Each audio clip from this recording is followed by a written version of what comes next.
अब आप यहां से टर्न कर रहे हो, अब आप यहां से टर्न ले रहे हो कि अभी तक आप जिए थे अपने लिए, बचपन जिया आपने अपने लिए, जवानी जिया आपने अपने लिए, अधेड़ी आई और अधेड़ी भी थोड़ी जी आपने आपके लिए, और जब कोई गोदी में लाल आ गए, संतान आ गई, बेटा बेटी हो गए, अब आप अपने लिए जीना छोड़ दिए। जिस दिन बच्चे ने जन्म लिया उसी दिन जब नाम तुमने रखा, उसका रखने के बाद बैंक में, बीमे में कहीं ना कहीं खाता खुलवा दिया, या कोई सामग्री अगर आ रही है, कोई सामग्री अगर मिल रही है, तो उस सामग्री को भी आप पेटी में रखते जा रहे हो कि इसके काम आएगी, इसका गुल्लक बना दिए, इसके लिए गुल्लक में थोड़ा सा धन डाल दिया जाए, इसके गुल्लक में थोड़ा सा पैसा डाल दिया जाए। अब वो आप अपने लिए नहीं जी रहे हो, अब आप दूसरे के लिए जीना प्रारंभ कर दिए।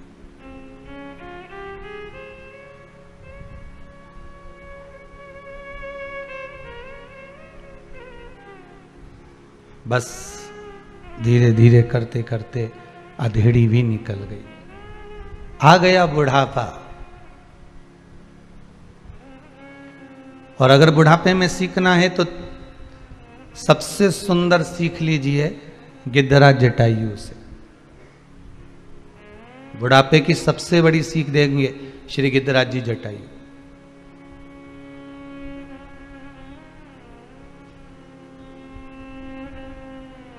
तीन के प्राण छूटे, भीष्म पितामह श्री दशरथ जी महाराज और गिद्धराज जटायु। दशरथ जी के प्राण छूटे, भले राम उनके सामने थे, भले राम उनके साथ रह रहे थे, भले राम उनके संग में विराजमान थे, पर दशरथ जी के जब प्राण छूटे तब राम सामने थे क्या? जितने आस्था पर सुन रहे हो बड़े प्रेम से बोलो, राम सामने थे? नहीं। भगवान कृष्ण के सामने भीष्म पितामह थे और भीष्म पितामह के सामने भगवान कृष्ण थे। पर जब भीष्म पितामह के प्राण छूटे, भले पूरा जीवन भीष्म पितामह ने कृष्ण का दर्शन करा और भगवान कृष्ण ने भीष्म पितामह का दर्शन किया, पर जब प्राण छूटे तो क्या कृष्ण सामने थे?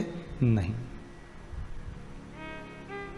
पर गिद्धराज जटायु मात्र एक है ऐसे, गिद्धराज जटायु मात्र एक ऐसे हैं जिन्होंने ना बचपन में राम का दर्शन करा, ना उन्होंने जवानी में राम का दर्शन करा, ना उन्होंने अधेड़ी में करा।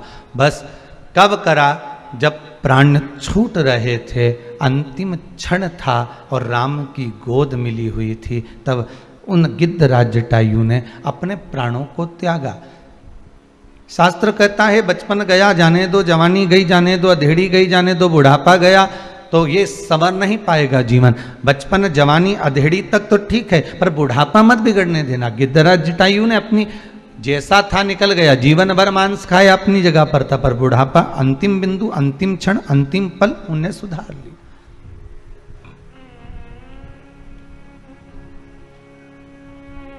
सात दिन की कथा में आप भले 6 दिन की कथा सुने ना सुने, 6 दिवस की कथा आपने श्रवण करी ना करी, पर शास्त्र कहता है कि 7वें दिवस की कथा तो आपको परमात्मा से मिलन के लिए, उसका मिलन तुम्हारे सम्मुख में हो जाए।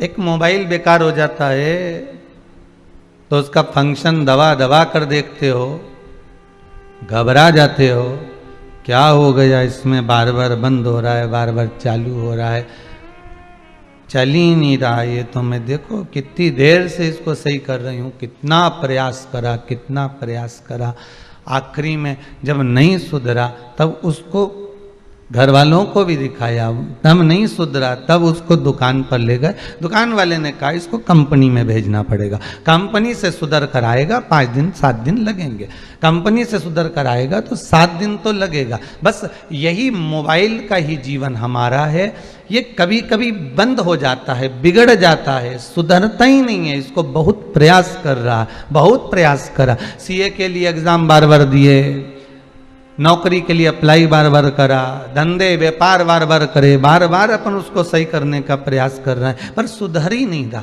बार बार बीमार हो रहे हैं पर सुधर ही नहीं रहा, बार बार कितना इस मोबाइल को सुधारने का प्रयास करा पर सुधरा नहीं है। आखिरी में जब नहीं सुधरा तो परिवार वालों से अर्थात किसी सदगुरु के पास ले गए। सदगुरु ने कहा एक काम करो, इसे मंदिर तक भेज दो, तीर्थ तक भेज दो। उसको गंगा के घाट तक पहुंचा दिया, दुकान तक पहुंचा दिया। वहां जाकर भी जब ये नहीं सवर पाया तो कहा अब इसको परमात्मा की चौखट तक भेजना जरूरी है, तब जाकर ये सुधर पाता है। 7 दिन मोबाइल को सुधरने में लगते हैं तो 7 दिन की शिव महापुराण भी अच्छे अच्छे मोबाइल को संवार देती है, ये भी सुधारने का काम कर देती है, ये भी संवार देती है। बस उसको संवारा जाए, उसको थोड़ा सा संवारने का प्रयास किया जाए।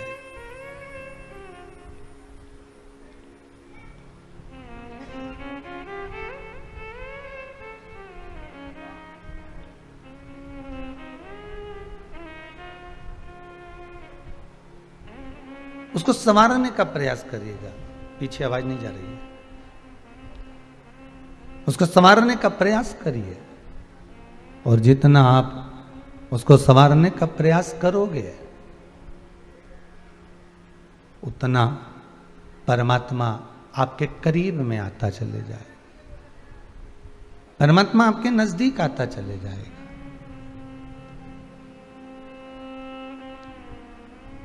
दुख, कष्ट, दुख, तकलीफ भगवान क्यों देता है? भगवान किस लिए प्रदान करता है? भगवान आखिर दुख क्यों देता है? भगवान आखिर कष्ट क्यों देता है? भगवान आखिर तकलीफ क्यों देता है? किस लिए प्रदान करता है? बहुत अच्छा चलते चलते बहुत खूब वैभव, संपदा, धन, दौलत, सत्ता सब कुछ भगवान ने दिया, सारा सुख परमात्मा ने दिया, फिर आखिर बीच बीच में ये बुरा वक्त भगवान क्यों डाल देता है? फिर बीच बीच में भगवान ऐसी कष्ट की घड़ी क्यों दे देता है? ऐसी तकलीफ क्यों दे देता है?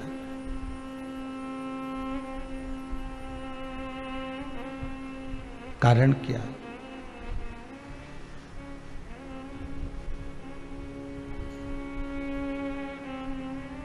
कभी विचार करिएगा। जीवन बहुत अच्छा चल रहा है, गाड़ी बहुत अच्छी चल रही है, पर बीच बीच में ये खड्डे क्यों आ जाते हैं? ये स्पीड ब्रेकर क्यों आ जाते हैं? सुख का जीवन चल रहा था कितने साल, 10 साल, 12 साल, 15 साल, 20 साल, 25 साल, 30 साल। अरे गुरुजी, हमारा इतना जोरदार समय निकला, एकदम शानदार, गोल्डन, और अभी कर्जे में लदालूम हो गए गुरुदेव, कुछ भी नहीं है। मकान बैंक में पड़ा हुआ है, फैक्ट्री चल नहीं रही है, दुकानें जो थी बच्चों की जो डलवाए थे, शोरूम वगैरह, वो भी सब नष्ट हो गए हैं। अब आखिरी मकान बचा है, उस पे भी लोगों की नीयत है, बैंक वाले कह रहे हैं इसको निकाल दो, कोई कहता है ऐसा कर लो। अब हम करें क्या? आप बताओ। तो कितने साल गोल्डन पीरियड निकला?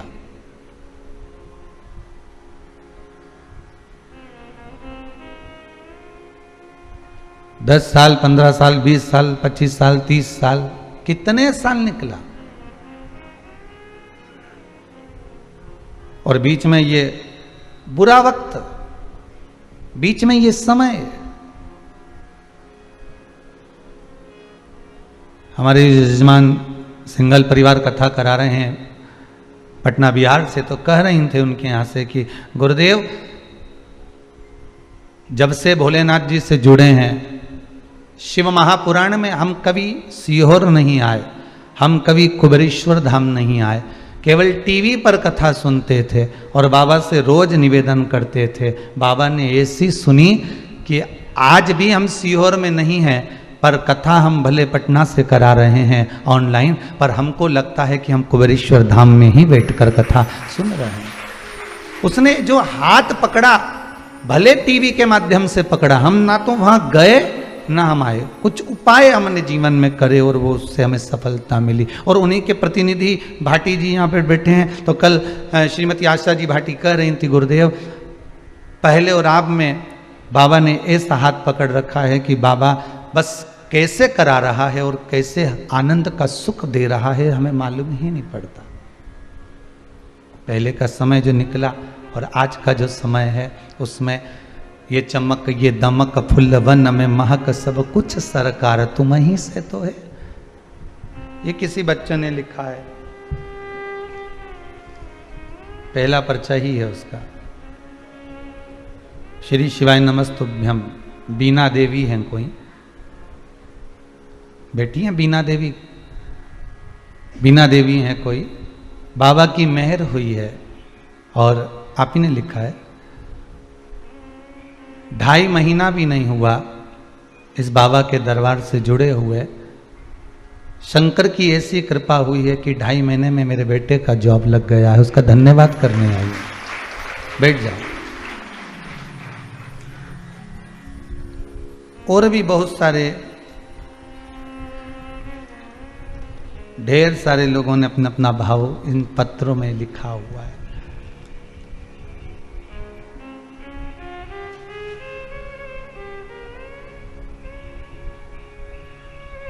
भले आप आस्था पर कथा सुन रहे हो, पर आस्था तो जुड़ी हुई है ना आपकी भगवान से।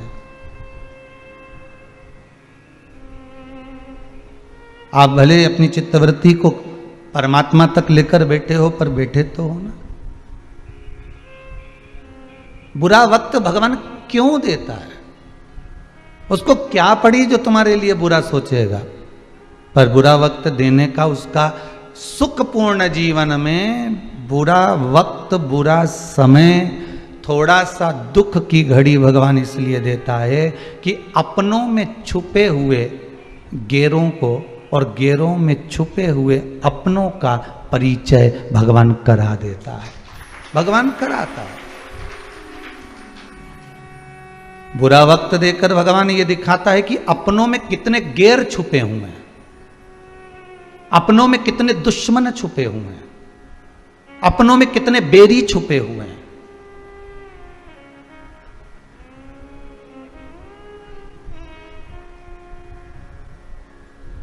और बुरे वक्त में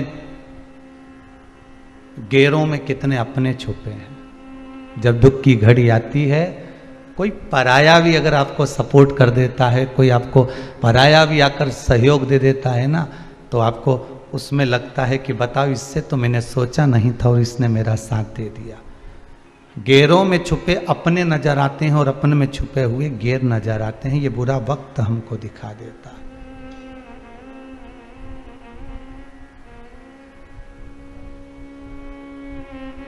ये बुरा वक्त दिखाता है।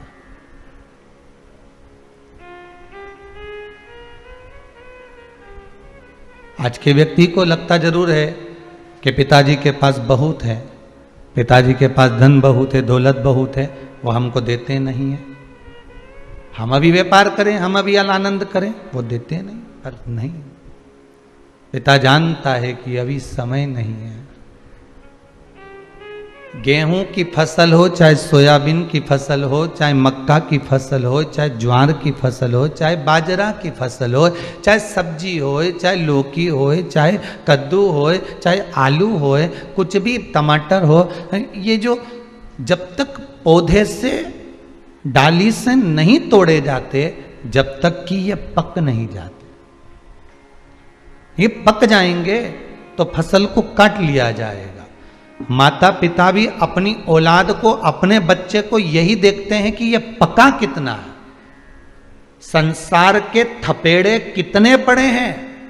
जब जगत के थपेड़े पड़ते हैं तब व्यक्ति पकता है। माता पिता के थप्पड़ से व्यक्ति नहीं पकता।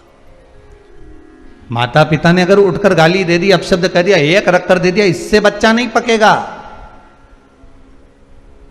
बच्चे को पढ़ेंगे जब जगत के थपेड़े, तब पका नजर आएगा कि पका कि नहीं पका।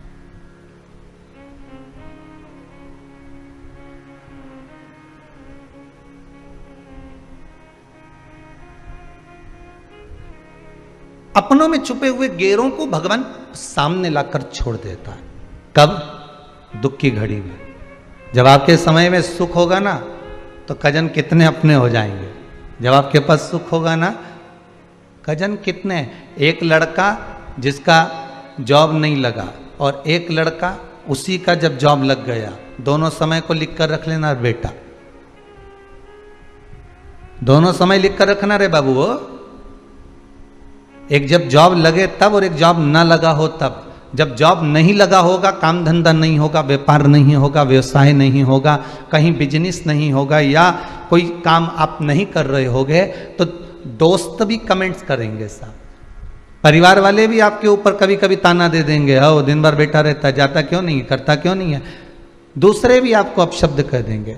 और अगर रिश्तेदारों को फोन लगा कर कहोगे कि अब लड़का बड़ा हो गया, इसकी शादी करना है, इसके लिए कोई अच्छी लड़की देख लो, तो रिश्तेदार भी कह देंगे करता क्या है अभी यार, लड़की देख लो वो तो ठीक है, कि लड़की को भूखी मारेंगे। और क्या कहेंगे, क्या संबंध कराएंगे, कैसे कराएंगे, कुछ तो करे। और जब अब ये तो हो गया, तुम्हारा जॉब नहीं लगा, तुम्हारा काम धंधा नहीं रहा तब तक, अब काम धंधा लग गया, जॉब लग गया, सर्विस करने लगे, व्यापार करने लगे, व्यवसाय करने लगे, कहीं दुकान डाल ली कुबेरेश्वर भंडारी की कृपा से, कहीं दुकान पर बैठ गए और बाबा ने तुम्हारे ऊपर जब करुणा कर दी, फिर तुम्हें ना तो मौसी को कहना है कि लड़की देखो, ना रिश्तेदारों को कहना है कि संबंध देखो, फिर तो उड़ उड़ के संबंध सामने आ जाएंगे साहब। ऐसा जोरदार छोरा, इतना बढ़िया, ना तो कछु खाए ना कछु पिए, इतना जोरदार बेबान नेचर। अब उसकी कितनी गलती दिख रही थी कि तुम्हारा छोरा तो मुंह फटे। जब जॉब नहीं लगी थी जब कहते थे मुंह फटे, कुछ भी बोल देता है, इसमें तो अकल ही नहीं है, ये तो बेवकूफ है, ये तो ऐसा है, घर में बैठा रहता है, दोस्तों के साथ घूमता रहता है। अब उसी की वैल्यू कितनी बढ़ गई।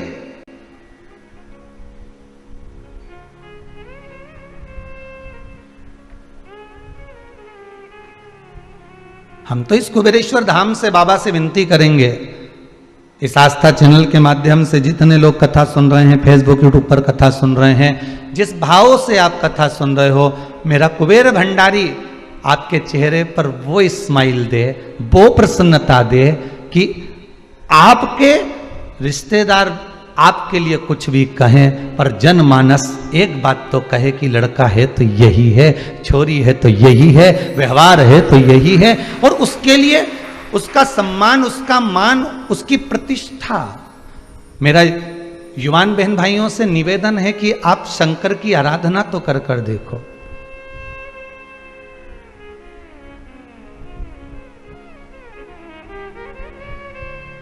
मेरे पिता बैकुंठवासी चने का ठेला लगाते थे, आप सबको मालूम होगा।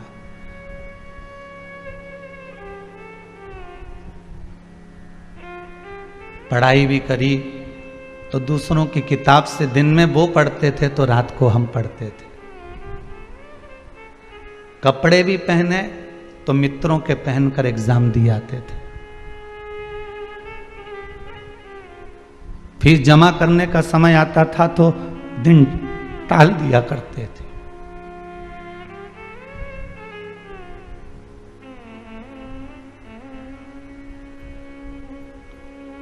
एक टीचर के यहाँ ट्यूशन पढ़ी और पढ़ने के बाद उसने कह दिया था कि हम आपसे फीस नहीं लेंगे, पर जिस दिन 2-3 महीने की ट्यूशन पूरी हो गई तो उन्होंने कह दिया फीस ला कर देना। जिसके यहाँ खाने का नहीं होगा वो फीस कहाँ से ला कर देगा। जब इस जैसे व्यक्ति को मेरे शंकर ने हाथ पकड़ लिया और आज पूरे विश्व में ले जाकर छोड़ दिया तो आपको छोड़ेगा क्या। मेरे भारत की बेटियां हों, बेटे हों, युवान बहन भाई हों, मेरा तो कहना रहेगा कि हारना मती कभी जिंदगी में। उंगली उठाने वाले उठाते रहेंगे, कहने वाले कहते रहेंगे, पर आपके दिल में, हृदय में शंकर को बिठा कर रखना। मैं ये नहीं कहता कि आपके इष्ट को आप भूल जाओ, आपके इष्ट का भी आप स्मरण करो, पर मृत्यु लोक का देव है महादेव, जो पास में होता है ना वो बहू कितनी भी बेरी हो पर पास में होगी, दुख होगा तो यही आएगी, पूना और मुंबई वाली नहीं आएगी। फोन लगा कर भले बोल देगी मम्मी कुछ ले लो खा लो चक्कर आ रहे हैं, पर वो नहीं आएगी। पास वाली आएगी, भले वो गाली देती हो, अपशब्द कहती हो, ताना देती हो, पर आएगी वही। उसी तरह सबको बुला कर देखना, और एक बार मेरे देवादिदेव महादेव को बुला कर देखना। मृत्यु लोक का एक एक कंकर शंकर है साहब, कब निकल कर आ जाएगा, सामने खड़ा हो जाएगा, मालूम नहीं पड़ेगा। आपके दुख में, आपकी तकलीफ में, आपके कष्ट में, आपकी रोग में, आपकी बीमारी में, आपके हर पल कहीं कर्जा हो गया, कहीं व्यापार नहीं, कहीं कुछ नहीं, इस दुख को भगवान दिया है जान कर कर कि अब परख ले, तेरे अपनों में तेरे गेर छुपे हुए हैं, तेरे अपनों में कुछ ऐसे छुपे हुए हैं जो तुझे कब बर्बाद कर सकते हैं। और परख ले, ये समय है तेरा परखने का कि गेरों में भी कुछ अपने छुपे हुए हैं। कुछ ऐसे भी होते हैं कि दूर से गेर जिसको तुम पहचानते तक नहीं हो, और वो तुरंत आकर कह देते हैं क्यों चिंता करता है भाई, क्यों चिंता करती हो जीजी, क्या करना, टेंशन मत लो। वो गेर भी अपने हो जाते हैं। वो समय यही दुख का है। सुख तो आएगा। इस व्यासपीठ से ये भादो के महीने में आज बलराम जी की छठ है, दाऊ जी महाराज का जन्म दिवस है, शेषनाग का अवतार आज पृथ्वी पर भगवान दाऊ जी महाराज के रूप में हुआ था। ये मेरा विश्वास कहता है, ये शिव महापुराण की कथा कहती है। आपने अगर शंकर की कथा दिल से सुनी है ना, हृदय से सुनी है ना, तो विश्वास रखकर कहता हूं कि भगवान सुख तो तुमको देगा, दुख तुम्हारा कटेगा, यह पक्का है। पर अभी अगर दुख की घड़ी भी चल रही है, अगर दुख का समय चल रहा है, तकलीफ चल रही है, बहुत समस्याएं चल रही है, घबराना मती। उन समस्याओं में आप डोलना मती, शंकर को छोड़ना मती। चाहे दुनिया का कितने व्यक्ति कह दे तो भी कह देना मैं शंकर की निंदा नहीं सुन सकता, मैं शंकर के लिए एक शब्द नहीं सुन सकता, एक शब्द नहीं सुन सकता।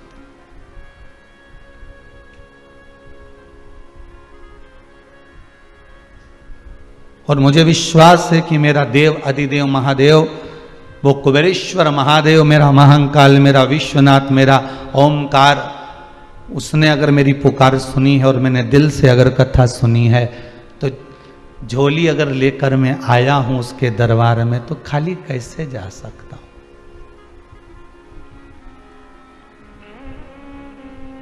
कैसे खाली?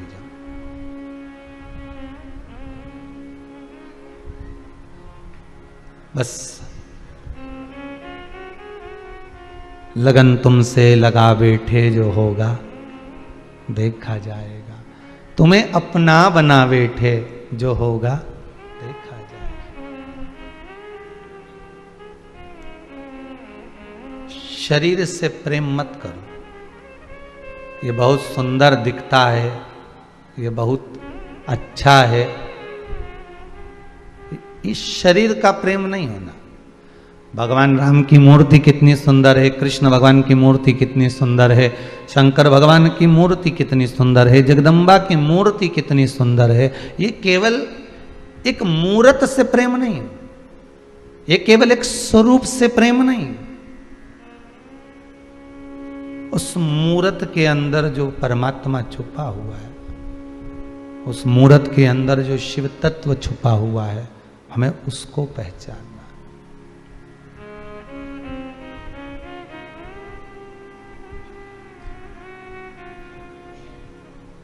हमें उस शंकर को पहचानना। दुख मिले कितना ही मिले,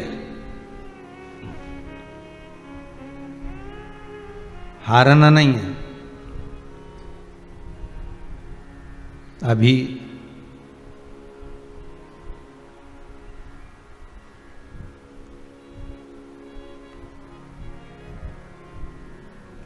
कल शाम को 6:30 पौने 7 की बात होगी।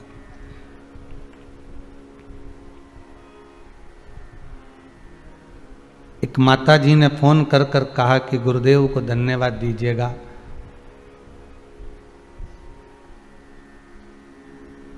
मैंने मेरे बेटे को कहा था तू ओलंपिक में जा रहा है,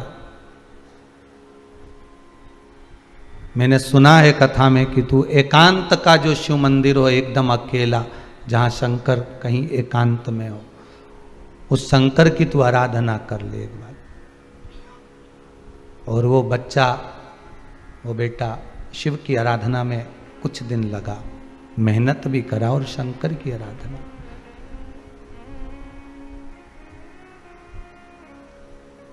उस बेटे ने कहा मां, शंकर भगवान का मंदिर बहुत कचरा पड़ा होता है, मैंने साफ भी कर दिया है, सब कर दिया है, अब बाबा चाहेगा तो मेरे जीवन के भी जाले साफ कर देगा और एक दिन मुझे चमका ही देगा।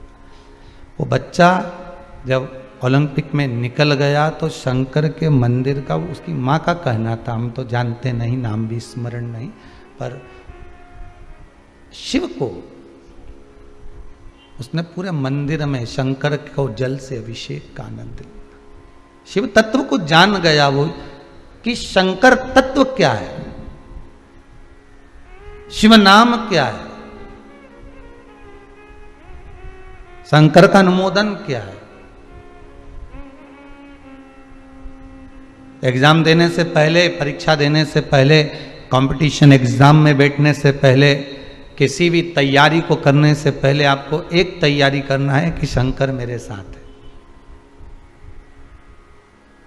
दुनिया तुम्हारे साथ है ये एक अलग बात है, सब तुम्हारे साथ में ये एक अलग विषय है, पर शिव मेरे साथ में है, मतलब जो एक विल पावर है, जो एक बहुत बड़ा ऊर्जा का स्रोत है, जो बहुत बड़ी एनर्जी है, वो हमारे साथ है।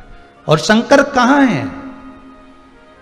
पहले भी कथा में कहा, फिर कहते हैं कि श्वास शिव है, जब श्वास निकल गई तो शव है, श्वास ही शिव है, शिव है तो शरीर है, और श्वास निकल गई तो शव है।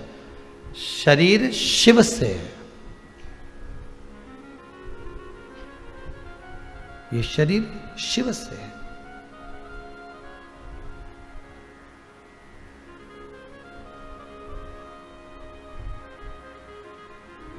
बस दिल से पुकार लो उसको, क्यों ना आएगा वो, क्यों ना पहुंचेगा वो। और जब राधा जी बरसाने में रहती थी, भगवान कृष्ण गोवर्धन पर्वत पे रहते थे। कौन कौन गया है गोवर्धन और बरसाना? गए हो सब? रखो। जितने लोग आस्था पर कथा सुन रहे, आप भी गोवर्धन बरसाना गए होंगे। गोवर्धन पर्वत से बरसाना, गिरिराज दादा के दरबार से गोवर्धन नाथ जी से बरसाने की जो टेकरी है, लगभग 35 किलोमीटर, 30 किलोमीटर, 25-30 के करीब में तो होगी इतना किलोमीटर। ठीक है,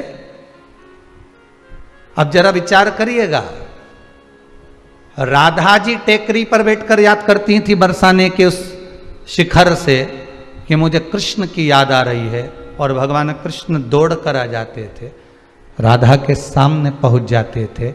भगवान कृष्ण याद करते थे गोवर्धन पर्वत पे, बंसी का नाद करते थे और राधा आ जाती थी। जरा विचार करिएगा, ये बंसी की धुन तो अपनी जगह पर है, पर हृदय की जो धुन होती है ना, ये परमात्मा को भी हिलाकर रख देती है कि भगवान पुकार रहा है। हृदय की धुन से पुकारिए।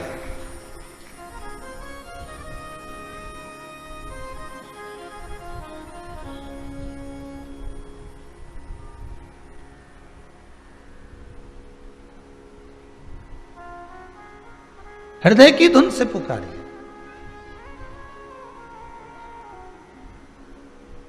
अरे दुनिया के लोग कहते हैं कि सांप कानों से सुनता है, एक आध बार उठा के पढ़ लेना, सुनता है कि नहीं सुनता। तो कि जब उसके कान ही नहीं होते तो फिर सुनता कहां से? तो वो महाराज वो बीन बजाए और सांप यूं यूं नाचे, अरे तो वो बीन बजाए सांप नाचे वो अलग बात है।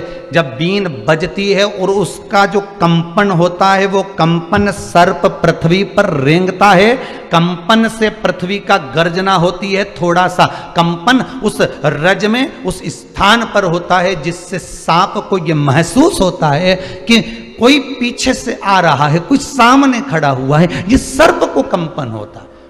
जब एक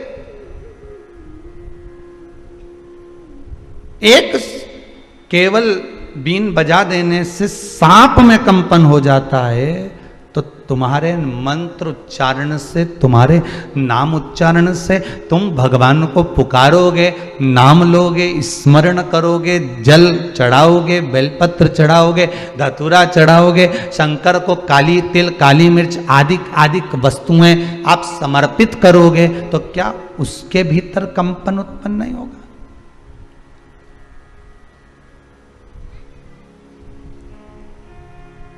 स्पर्श मात्र कंपनता दे जाता। हम युवान बेटा बेटी कहते हैं गुरुजी हम मंदिर बार बार जाएं, ये तो अच्छी बात लगती है, हम मंदिर नहीं जा सकते। तो कौन कह रहे तुम मंदिर जाओ?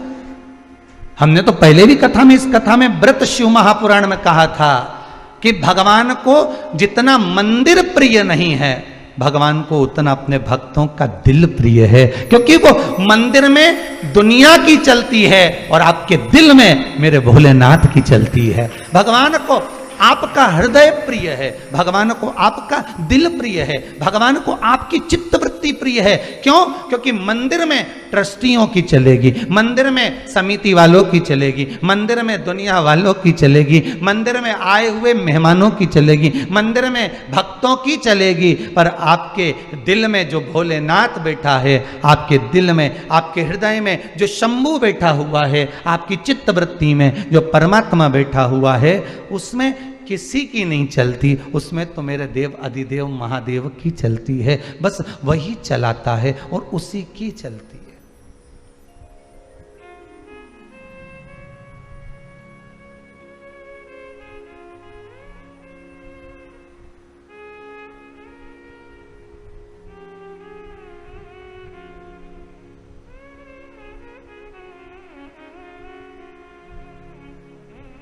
बस उसकी चलती और किसी की।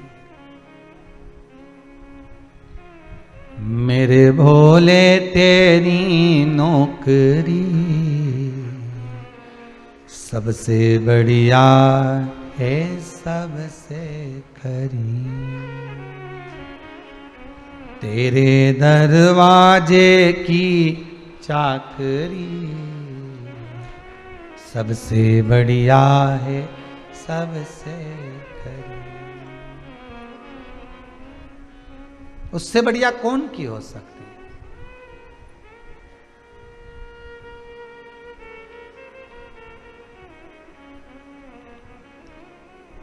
जोधपुर के राजा के यहां पर एक सैनिक काम करता था। उस सैनिक काम करता था तो आगरा का राजा जोधपुर मिलने के लिए राजा के यहाँ गया, तो जोधपुर के राजा ने उठकर आगरा के राजा के सामने हाथ जोड़कर सिर नवाया। तो जो सैनिक काम कर रहा था, जो चौकीदार काम कर रहा था, जो द्वारपाल काम कर रहा था, वो जोधपुर के राजा के पास आकर बोला, आज से मैं तुम्हारी नौकरी नहीं करूंगा। तो उस आगरा के राजा ने पूछा कि तुम्हारी नौकरी केवल क्यों छोड़ रहा है? अभी तक तो अच्छा खड़ा था। जोधपुर के राजा ने कहा, जब ये नौकरी पर आया था, सर्विस पर आया था, तो इसने कहा था, मुझसे पूछा था कि आप कितने बड़े राजा हो? तो मैंने कहा था मैं तो बहुत बड़ा राजा हूं। आप किसी के आगे सिर तो नहीं झुकाते हो? कहा नहीं झुकाते, लोग मेरे आगे झुकाते हैं। इसने कहा था अगर आप किसी के आगे सिर झुका दोगे तो मैं नौकरी छोड़ दूंगा। इसलिए जोधपुर का राजा कराए तो इसने मेरी नौकरी छोड़ दी। आगरा का राजा बोला चिंता मत करो, तुम मेरे यहाँ नौकरी करो, तुम तो किसी के यहाँ सिर नहीं झुकाओगे, किसी के यहाँ नहीं, सबसे बड़ा राजा मैं ही हूं। उसके यहाँ नौकरी कर ली। उसके यहाँ नौकरी करी तो वो एक बार वृंदावन बिहारी जी के दर्शन करने चले गया। आगरा का राजा वहां गया तो बिहारी जी के मंदिर का दरवाजा बंद था, तो बिहारी जी के सामने उसने सिर झुका दिया। जैसे ही सिर झुकाया तो इसने कह दिया अब तुम्हारी नौकरी भी छोड़ी। तुमने सिर क्यों झुकाया? अरे आगरा का राजा बोला ये वो दरबार है जिसके सामने दुनिया सिर झुकाती है, तो फिर हम तुम्हारी नौकरी काहे को करें, हम तो इसी की नहीं करें। अब वो उसकी नौकरी में लग गया। अब मंदिर में नौकरी कौन देता है, कौन तनख्वाह देगा, कौन क्या देगा? तुम तो पत्ता लाए, भोजन करो, 2 रोटी पाओ और पड़े रहो, और तुम्हें जो करना है करते रहो, राम भजो, कृष्ण भजो, शिव भजो। अब मंदिर में लगा दिया बिहारी जी के बाहर दरवाजे पर चौकीदार बनकर बैठ गया, किसी को नहीं आने दे, किसी को नहीं जाने दे। अब जितने कीर्तन करने वाले ढोलक पीट पीट के निकले, अब ये तो ढोलक को पीटे, ये इनके पीट दे। तो पूछें भजन गाने वाले, तुम हमको क्यों पीट रहे हो? कि हमारा महाराज अंदर सो रहा है और तुम रात्रि को ढोलक बजा रहे हो, चलो यहां से बाहर जाओ। उनको भगा दिया। नौकरी करते करते करते करते करते करते सालों निकल गए, लोगों को मालूम ही नहीं पड़ा कि ये यहाँ पर नौकरी कर रहा है, इसको कुछ मिलता नहीं, बस भोजन मिल जाता है, कोई लाकर दे देता है मंदिर में से, कोई प्रदान कर देता है इसको लाकर। एक दिन ये बीमार पड़ गया, बीमार पड़ गया तो इसको पूरे वृंदावन के जो पंडा थे वो उन्होंने औषधि दी। तो इसने कहा हम तुम्हारे हाथ की औषधि नहीं लेंगे, हम पहले भी बीमार पड़ते थे तो राजा रानी आके हमको दवाई देते थे, जब जब हम बीमार पड़े तो राजा रानी ने आके हमको दवाई दी, राजा रानी आएंगे दवाई देंगे तभी हम लेंगे, जाओ सूचना दे दो। अभी पंडाओं ने सोचा यहाँ कौन सा राजा है और कौन सी रानी है, इस मूर्ख को कौन समझाए, कौन समझाए इनको? इतना बीमार पड़ गया कि बेहोश बार बार होने लगा, गिरने लगा मूर्छा खाकर। आज बिहारी जी ने राधा जी को बुलाया, राधा मैं राजा बन जाता हूं, तू रानी बन जा, दोनों चलते हैं, दवाई दे दें अपने माथे मर जाएगा। अंदर तो एक बार भी नहीं आया देखने के लिए कि यहाँ राजा है कि रानी है। चल, मेरा बांके बिहारी राजा बन गए, राधा रानी रानी बन गई। दोनों ने जाकर दरवाजा बजाया, अरे दरवाजा खोलो, हम आए हैं राजा रानी। दरवाजा खुला, अंदर गए, राजा रानी ने अपने हाथों से औषधि दी, ठीक हो गया, आराम लग गया, राजा रानी भी चले गए। अब एक दिन भजन वालों की टीम जा रही थी, मंडली, उनकी और इसका विवाद हो गया। इसने कहा अंदर राजा रानी है, तुम गाना बजाना बंद करो। ये बोले अंदर राजा रानी नहीं, हमारे बिहारी जी हैं। कि नहीं राजा रानी है, नहीं बिहारी जी हैं, नहीं राजा रानी। दोनों में झगड़ा हो गया। संत कहते हैं अब भी दरवाजा खुलने वाला है, हमारे साथ अंदर चलना, हम दिखा देते। और दरवाजा खुला, दोनों अंदर गए, दोनों अंदर पहुंचे। भक्तों के लिए तो भगवान है ही, पर जिसने दृढ़ता मान ली हो, जिसने विश्वास पूर्ण कर लिया हो, पट खुलते ही जैसे ही अंदर गए, तेरा हटा और आवाज लगाई, महाराज महारानी जल्दी बाहर आओ। बिहारी जी और राधा रानी दोनों राजा और रानी के रूप में सामने दर्शन दे दिए, स्वयं सामने।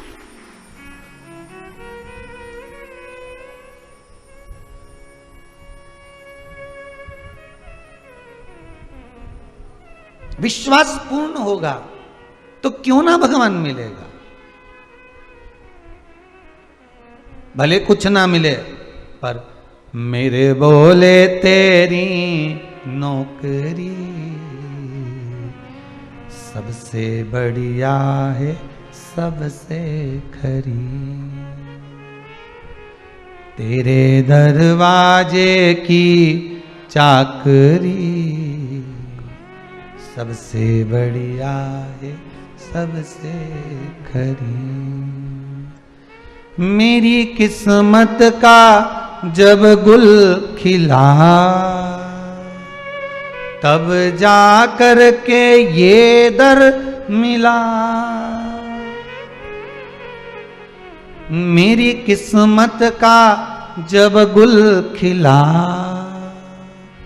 तब जा कर के ये दर मिला। मिल गई मुझको चौखट तेरी,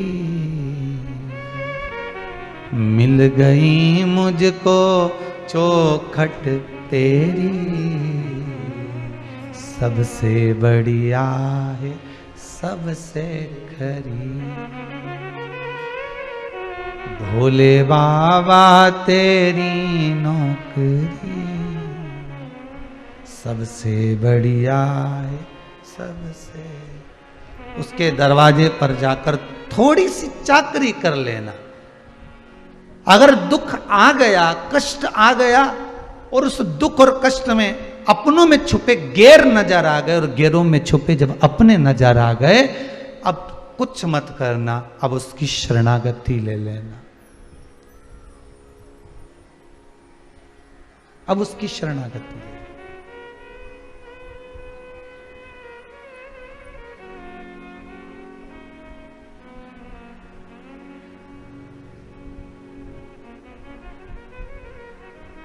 और उसकी शरणागति लेकर उसके चरणों में बैठकर दिल से आप कहते रहे। जैसे हाथ में जल का जब पात्र लेकर आप शिव मंदिर में जाते हो, व्रत करने वाली माता हैं, व्रत वाले दिन जब पूजन करने के लिए चाहे हर छठ की पूजन करे, हरताली का पूजन करे, चतुर्थी का पूजन करे, आंवला नवमी का पूजन करे, कार्तिक का पूजन करे, श्रावण का पूजन करे, माताएं जब व्रत करती है तो जैसे पूजन की थाली लेकर जाती है, जल चढ़ाने वाला व्यक्ति मंदिर जाते समय जल का पात्र लेकर जाता है, उसी तरह जल का पात्र और पूजन की थाली जैसे तुम्हारे हाथ में है, वैसे ही विश्वास लेकर तुम शंकर के पास जाना। केवल जल नहीं, केवल पूजा की थाली नहीं, विश्वास।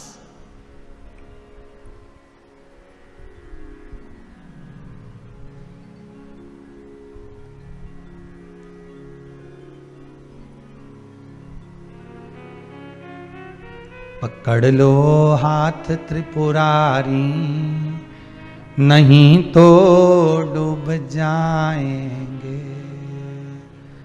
हमारा कुछ ना बिगड़ेगा, तुम्हारी शान जाएगी।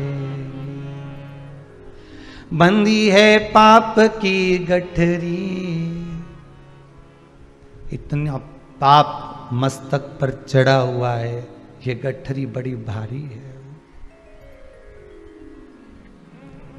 उतारो तुम ही त्रिपुरारी, दुनिया हंसी उड़ाएगी।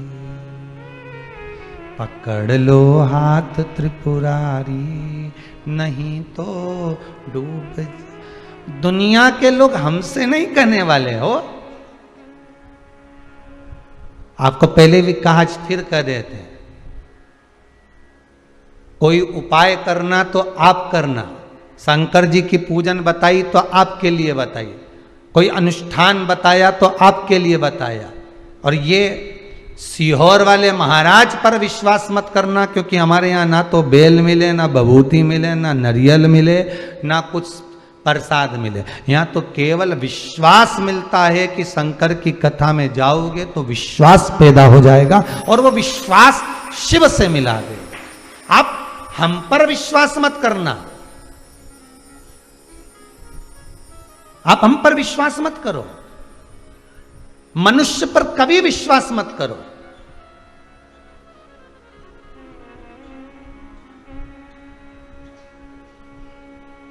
मानव पर विश्वास नहीं करना, मनुष्य पर विश्वास नहीं करना।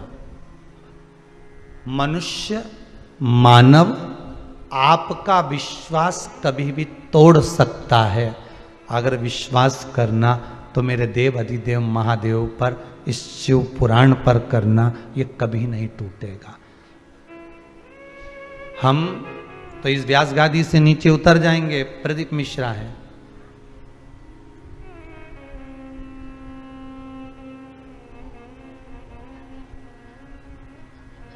हमें तो ये भी अच्छा नहीं लगता कि आश्रम पर, जहाँ पर गौशाला पर कुबेरेश्वर धाम में कोई आते हैं और कहे गुरुजी के साथ फोटो खिंचवाना, तो हमसे खिंचवा कक्का करोगे, फोटो उसके साथ खिंचाइए।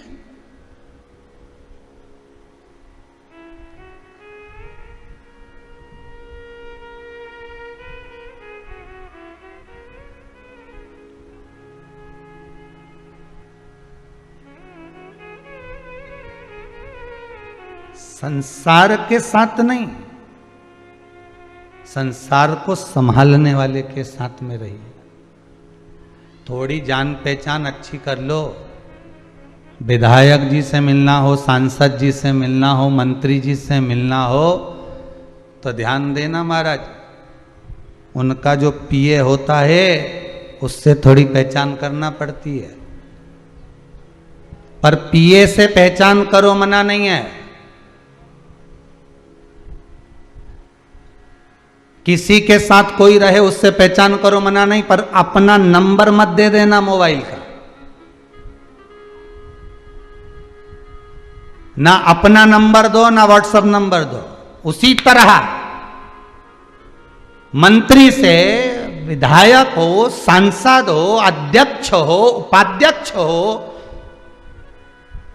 कोई महंत, कोई संत हो, कोई कथाकार हो, कोई वक्ता हो, अगर संपर्क करना है तो आप उनसे करें। डायरेक्ट शंकर से ही संपर्क रखना, ये नीचे वालों से नहीं। नीचे वालों से संपर्क रखोगे तो ये दिन भर तुमको लूटते रहेंगे। हम तुमको एक मोली बना के दे देंगे, लाओ 500, हम तुम्हारा ये काम कर देंगे, लाओ नरियल, हम तुम्हारा ये कर देंगे, लाओ 200। ऊपर वाला कभी नहीं लेता तुमसे। किसी पुराण में, किसी शास्त्र में कहीं लिखा हो कि भगवान ने लिखकर भेजा हो कि तुम मुझे 500 रुपए का पेड़ा चढ़ाना, तब जाकर मैं तुम्हारी मनोकामना पूर्ण करूंगा। शिव महापुराण में किसी जगह पर नहीं लिखा। ये तो नीचे वाले 500 ले आओ।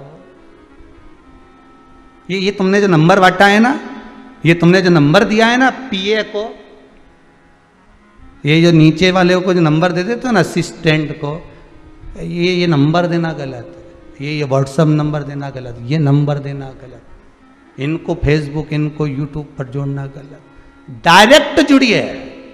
शिव महापुराण की कथा बस एक काम कर रही है। आज जो पूरा विश्व शंकर का हो गया, वो एक काम करा है शिव पुराण ने, इसने डायरेक्ट जोड़ दिया। बीच में कोई रहा ही नहीं है कि 500 यहां देना। दुनिया के लोगों को दुख तो यही हो रहा है कि हमारा 500 क्यों जा रहा है।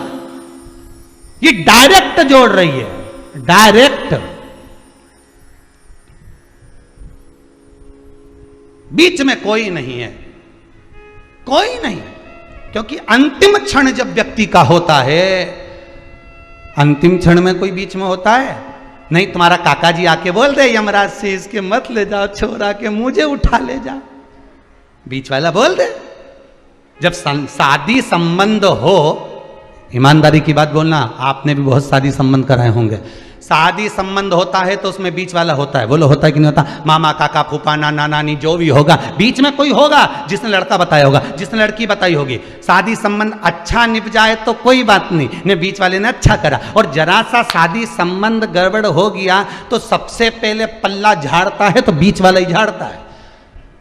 हमने कहा था कि तुमको, हम लेकर गए थे कि तुमको, वो तो तुम्हारे छोरे की शादी नहीं हो रही थी, हमने बता दिया। हमारे माथे मत आना कि ऐसी छोरी निकल गई, नहीं ऐसा छोरा निकल गया।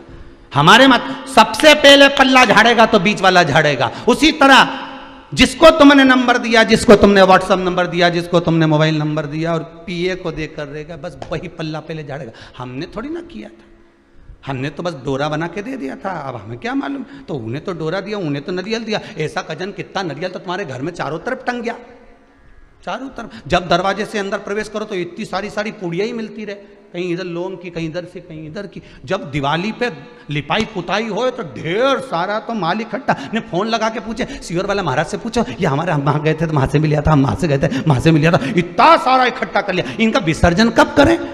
तो हमने कब, जब तुम्हारा होगा, जब इसके साथ कर देना। इतना गंडा डोरा बांध के रखा, ढेर लाल कपड़ा में यहां बांध दिया, मट पोटली बांध दी। जब जब बीच के चक्कर में रहोगे तब तब तकलीफ।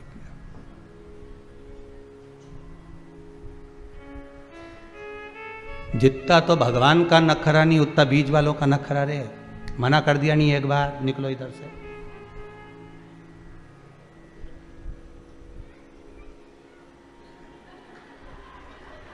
अरे बोलो तो, बोल देना चाहिए, दिल की बात तो बोल देना चाहिए। शंकर की कथा चल रही है, अलमस्त होकर सुनो। शिव महापुराण है, शंकर की कथा है, ये दिल की कथा है। बीच वाला चलो उधर चलो, साहब हमें मंत्री जी से मिला, अभी टाइम नहीं है, बोला था ना इतनी बजे मिलेंगे, चलो साहब हमें ऐसा। और अंदर से मंत्री जी डायरेक्ट निकल के, तो क्यों रोका इसको, क्यों बोला ऐसा, चलो कोई बात नहीं, हो जाएगा काम जे। बस शंकर से डायरेक्ट संबंध बनाइए। सियोर वाला महाराज भी बीच में नहीं आना चाहिए। यहाँ तो केवल शिव पुराण है, शिव पुराण की सीढ़ी बना लो। सीढ़ी मतलब शंकर की कथा जो तुम्हारे श्रवण में गई है, वो सीढ़ी का काम कर रही है, रस्सी का काम कर रही है, और तुम्हें शंकर तक लेकर चली गई है। वो सीढ़ी कथा को बना लो कि मैंने कथा में सुना था, मैंने कथा में स्मरण किया था कि ये कर दूंगी तो शिव मेरा कार्य कर देगा, शंकर मेरा हो जाएगा। बस वही सीढ़ी हमें बनाना है, विश्वास की सीढ़ी।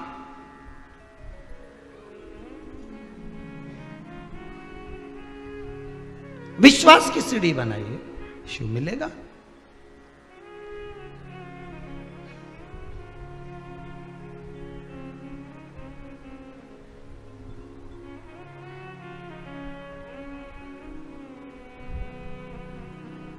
और विश्वास की सीढ़ी जब लग गई तो शिव तत्व मिला, शिव तत्व मिला। कार्तिक महीने में आंवला नवमी आती है, करते हो पूजन? आंवला नवमी की कथा में एक प्रसंग आता है। आंवला नवमी का पूजन आपको करना आता है, व्रत करने वाली माताएं व्रत करती है, आंवले के पेड़ के नीचे जाकर पूजन करना, भोजन करना, आंवले का वृक्ष की छाया में बैठना, उस दिन किसी को अपशब्द ना कहना, आंवले की पूजन कर कर अपनी झोली को पसार कर चीटी उंगली और अंगूठे से आंवले की छाल को थोड़ा सा पल्लू में गिरा लेना, उस छाल को ले जाकर अपनी बरकत में, अपनी अलमारी में, अपनी तिजोरी में रख देना। यह आंवला नवमी की पूजन का विधान है, संपदा के। आंवला नवमी के पूजन में कथा आती है कि एक वैश्य की धर्म पत्नी के गर्भ से संतान नहीं थी, और जब संतान नहीं है उसका मन बड़ा दुखी था। वैश्य जो था, बढ़िया जो था, वो भगवान की भक्ति में डूबा रहता था। उसको दुख, पत्नी जब बोलती थी ना कि अपनी औलाद नहीं है, मैं निसंतान हूं, मेरे यहां संतान नहीं है, पति समझा देता था भगवान ने देना होगा देगा, भगवान पर भरोसा रख, विश्वास रख। जब वो यशोदा मैया की गोद में 60 साल की आयु में नंद बाबा की यहाँ संतान दे सकता है, दशरथ बाबा की आयु 60 साल की थी जब राम जी आ सकते हैं, कदम ऋषि की आयु 60 वर्ष की थी तो कपिल देव महाराज आ सकते हैं, तो तेरी आयु कितनी है? अभी तो तू 30 साल, 35 साल, 32 साल, 25 साल, विवाह के 2 साल 4 साल हुए, उतने में घबरा गए। शंकर पर विश्वास तो करो। विश्वास किया ही नहीं और सीधे डॉक्टर साहब के पास पहुंच गए, डॉक्टर साहब हमारे यहां संतान नहीं है, हमारे यहां संतान नहीं। जैसा तुमने डॉक्टर साहब के पास जाकर कहा विश्वास रख करो, कहां का डॉक्टर के पास जाना? वो डॉक्टर बहुत अच्छा है, मेरी जीजी ने भी बोला था कि उसको एक बार दिखाया। विश्वास रखकर तुम जीजी के शब्द पर विश्वास रखकर डॉक्टर तक पहुंच गए, डॉक्टर ने जो कहा तुमने करा। तो एक विश्वास शंकर पर भी तो करो कि मैं शिव के पास जाकर कहूंगा, मैं शंकर से निवेदन करूंगा।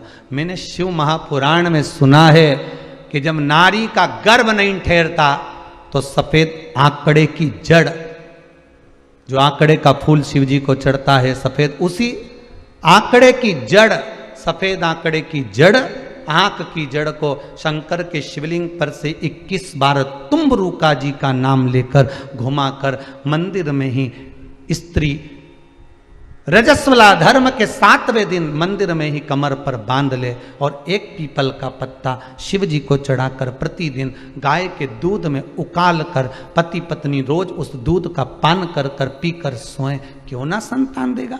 उसका विश्वास जितना डॉक्टर पर करा उतना विश्वास शंकर पे भी तो करो, शिव पर भी तो करो।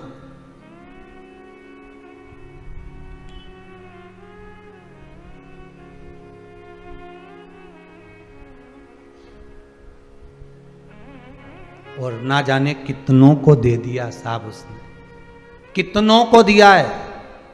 अगर इस कुबेरेश्वर महादेव के मंदिर में एक रजिस्टर रख देते ना कि जिनके यहाँ संतान नहीं उनके यहाँ संतान बाबा ने दी, तो वो यहाँ सिग्नेचर कर कर चले जाते। इतने इतने ढेर, पर विश्वास रख कर मांगोगे तो दुनिया की कौन सी खुशी है जो बाबा नहीं दे सकता, वो सब लुटा देता साहब। ऐसा कौन सा सुख है जो ना देगा मेरा शंभू, ऐसा कौन सा सुख है जो ना दे मेरा शंकर।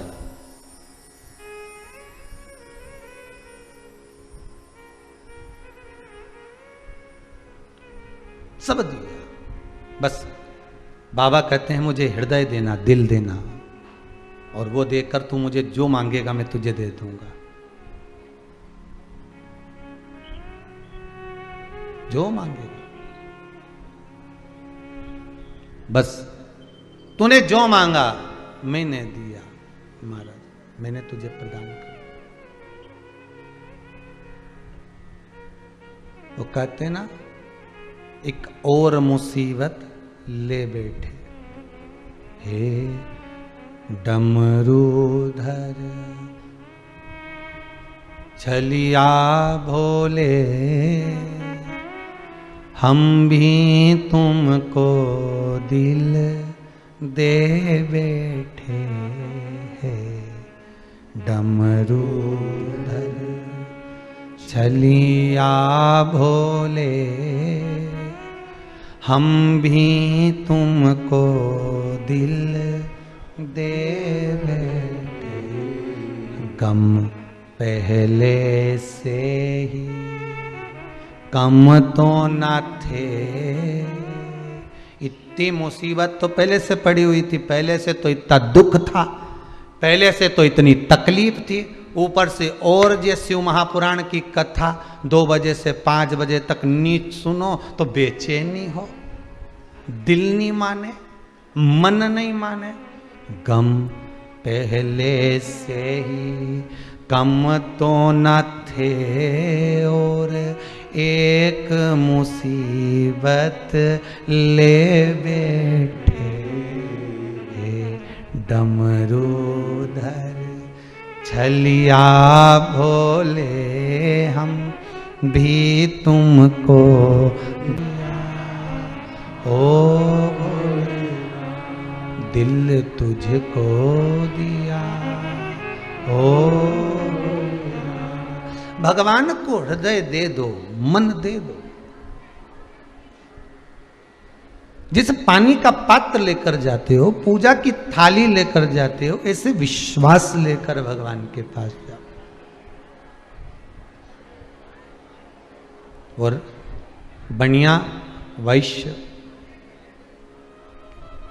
जिसकी धर्म पत्नी को संतान नहीं है, वो भगवान की भक्ति में डूबा हुआ है, भगवान के भजन में डूबा हुआ है, हृदय चित्त में डूबा हुआ है, और वो अपनी पत्नी को समझा रहा है। पत्नी से कह रहा है नहीं दिया ना भगवान ने संतान, कोई बात नहीं, काहे को टेंशन लेना, काहे को चिंता करना, क्यों कहना है कि झोली मेरी तंग है, तेरे यहाँ कमी नहीं। बाबा हो सकता है कि मेरे कर्म की झोली थोड़ी सी तंग हो, मेरे कर्म की झोली हो सकता है थोड़ी तंग हो, पर तेरे यहाँ कोई कमी नहीं है, मैं जानता हूं। लाखों के दुखड़े जो हर गया भोले बाबा, तो मेरे दुखड़ों को देख कर क्यों डर गया भोले बाबा। अगर सारे दुनिया के दुखड़े तूने हरे हैं, सबको लाभ मिला है, सबको फल मिला है, सबको कुछ ना कुछ दिया है, तो मैंने कौन सा ऐसा पाप किया। जन्म तूने दिया, मृत्यु तू देगा, पालन तू करेगा, पेट तू भरेगा। मैंने शिव पुराण में सुना है सब कुछ तू करता है, तो दुखड़े भी तू ही हरेगा, और कौन हरने वाला है।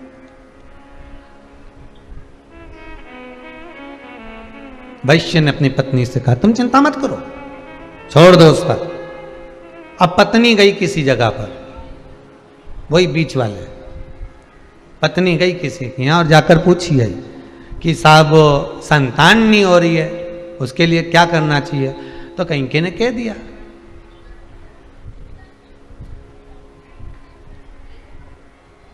अगर तुम किसी एक बच्चे की बलि दोगी तो फिर तुम्हारे घर में संतान होगी। अब पत्नी ने पति को कहा, मैंने पूछा है, अभी ऐसा चल रहा है, जब दुख की घड़ी आती है ना, तकलीफ आती है मनुष्य को, तो वो 10 जगह जाकर पूछते हैं, अभी तकलीफ बहुत सारी है, तो 10 जगह जाएंगे, साहब पत्रिका देखो, साहब ये देखो, साहब कौन सा नक, कौन सी बीठी, कौन सा काम क्या करें, तो 10 जगह पूछोगे, 10 जगह पर जाओगे। पत्नी भी गई वैश्य की, 10 जगह पर जाकर पूछा, 2-4 जगह कह दिया कि बलि चढ़ाओ, बच्चे की बलि दो, तब तुम्हारा गोद भरेगी, तब तुम्हारे यहाँ संतान होगी। उसने पति से कहा, पति ने कहा ऐसा कोई होता है कि दूसरे की बलि दो ने अपने संतान, और दूसरे के बच्चे को मारकर अपने यहाँ बच्चे लेने से मतलब क्या हो? छोड़ दे, तू समाप्त कर ये बात। भगवान देगा तो दे देगा, नहीं देगा तो नहीं देगा। भगवान को जो देना होगा देगा। कुछ कारण होगा, कोई तो कारण हो सकता है कि एक झोली में फूल भरे हैं, एक झोली में कांटे, और तेरे बस में कुछ भी नहीं, वो बांटने वाला बांटे। कोई कारण हो सकता है। किसी कारण से व्यक्ति को नींद नहीं आती, रिटर्न बढ़ेगा, किसी कारण से व्यक्ति को नींद नहीं आती, किसी कारण से व्यक्ति जाग जाता है कि धन का बिस्तर मिल जाए पर नींद को तरसे नींद।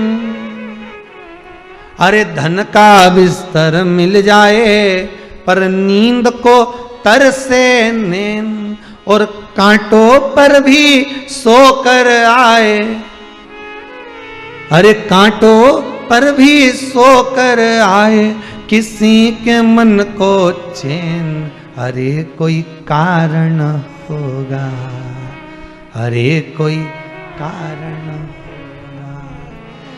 नाग भी डस ले तो मिल जाए किसी को जीवन दान। एक्सीडेंट इतना बड़ा हुआ, बच गया, ऊपर से गिरा बच गया, पानी में डूबा बच गया, कोरोना महामारी हो गई, 90% शरीर बेकार तो भी बच गया। सांप भी डस ले तो मिल जाए किसी को जीवन दान, और एक चींटी के कांटे से थोड़ी सी देर का बुखार आया, निमोनिया बिगड़ी गया, निपटी गया। बताओ, कोरोना में बच गया, निमोनिया से निपटी गया। कहीं नहीं हुआ था साहब, बुखार आया था मात, कहीं नहीं हुआ, रात के केवल मक्का की रोटी खाई थी, वही कहीं नहीं, बस बस जरा सा कुछ हुआ है, जरा सा। अंदर मुंह में बहुत तेज घाव हो गया। कैसे हो गया? मैंने कहीं नहीं खाया, कुछ नहीं खाऊं मैं तो, आड़ी टेढ़ी तो कहीं खाऊं नहीं, ये तुम्हारी सुपारी ने ये सब सामान तो मैं खाऊं नहीं, फिर ना जाने मुंह में घाव कैसे हो गया, समझ में नहीं आ रहा। कुछ तो खाया होगा, ऐसे कैसे हो गया? तब मालूम पड़ा 15 दिन पहले चना खा रही थी, और चना जो था यहां भर गई, और जल्दी जल्दी सहेली से फोन पे बात करने के चक्कर में गाल को दमोच गई दांत से। अब वो दांत से दमोचा, वो बार बार वो कटा हुआ मुंह के अंदर आए, फिर कटा हुआ मुंह के अंदर आए, फिर कटा हुआ मुंह के अंदर आए, घाव होता चले गए। अब डॉक्टर के पास गई, सर बता दो क्या परेशानी? कहीं नहीं, ऐसे तो कोई प्रॉब्लम नहीं, पर चना अब मत खाना, अभी जो खाया अब मत खाना। नहीं खाऊंगी, आज के बाद हाथ नहीं लगाऊंगी, उसकी जगह मूंगफली का दाना सेक के खा जाऊंगी। तो मतलब तो एक ही दिया। अब सांप भी डस ले तो भाई मिल जाता है किसी को जीवन दान। एक चींटी काट खाए तो व्यक्ति मर जाता है, तो मर गया।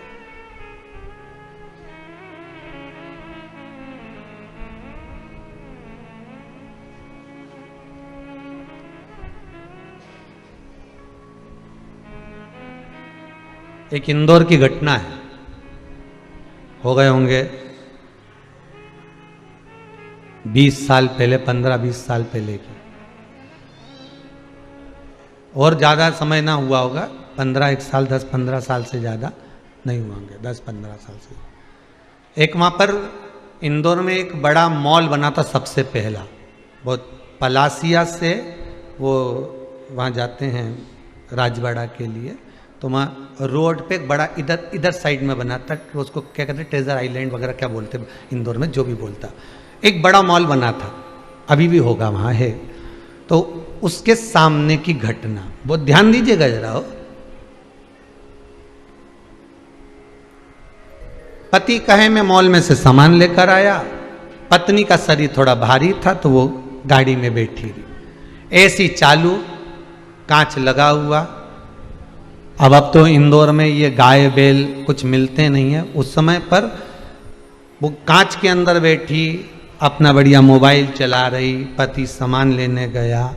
अब देखिए कितनी सेफ गाड़ी के अंदर, सब बढ़िया, और मालूम पड़े 2 बैल 2 नंदी लड़ता लड़ता आया, दौड़ता दौड़ता, और एक तो गाड़ी के सामने रुक गया ने, दूसरा इधर से बड़ी का माथा सींग अंदर गया, और जो गाड़ी में बैठी थी, देखिए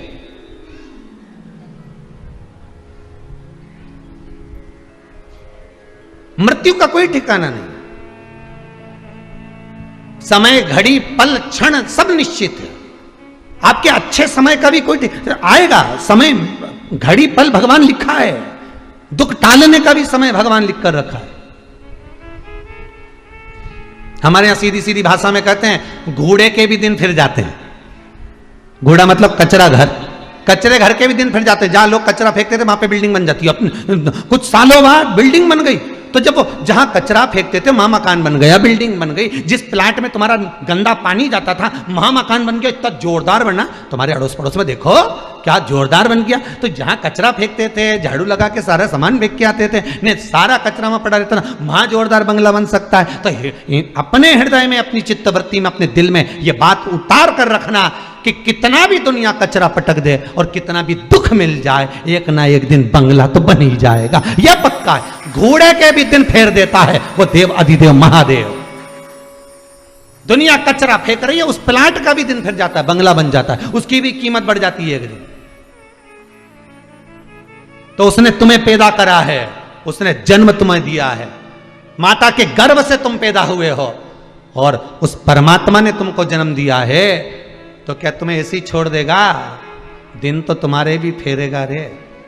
हो सकता है शिव महापुराण की कथा सुन सुनकर अच्छा समय आते आते आते आते भगवान कुछ कृपा कथा तत्व की ऐसी बिठा दे जिससे तुम्हारा हाथ मेरा देव अधिदेव महादेव पकड़कर खींच कर बाहर कर दे। ले अब चल, मैं तुझे छोड़कर आता हूं। कहां जाना है, कितनी सीढ़ी चढ़ना है, कितना ऊपर चढ़ना है, बस छल मत करना, बेईमानी मत करना, कपट मत करना, झूठ मत बोलना, प्रपंच मत करना। शंकर कहते हैं हाथ पकड़कर मैं छोड़कर आऊंगा और फिर निवेदन करूंगा कुबेरेश्वर धाम की इस धरा से।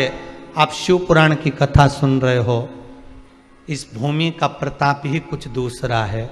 इस भूमि से जहां से आप कथा सुन रहे हो, सारे तीर्थ गए होगे माना, सब जगह गए होगे माना, पर बाबा जब ये लॉकडाउन हटा दे, इस भूमि पर अभी शिव नहीं बैठा, पर यहाँ का जो हृदय का सुख होगा वो शंकर ही दे सकता है। आपकी कामना वही पूर्ण कर सकता है। इस भूमि पर आने के बाद छल नहीं, कपट नहीं, बेईमानी नहीं, प्रपंच नहीं और झूठ नहीं, इस भूमि से जो मिलेगा वो आपका जीवन सार्थक कर सकता है।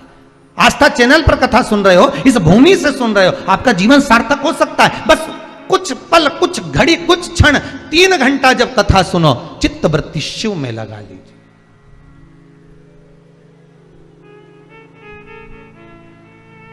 लगना चाहिए आपको कि शंकर आपके सामने खड़ा हुआ है।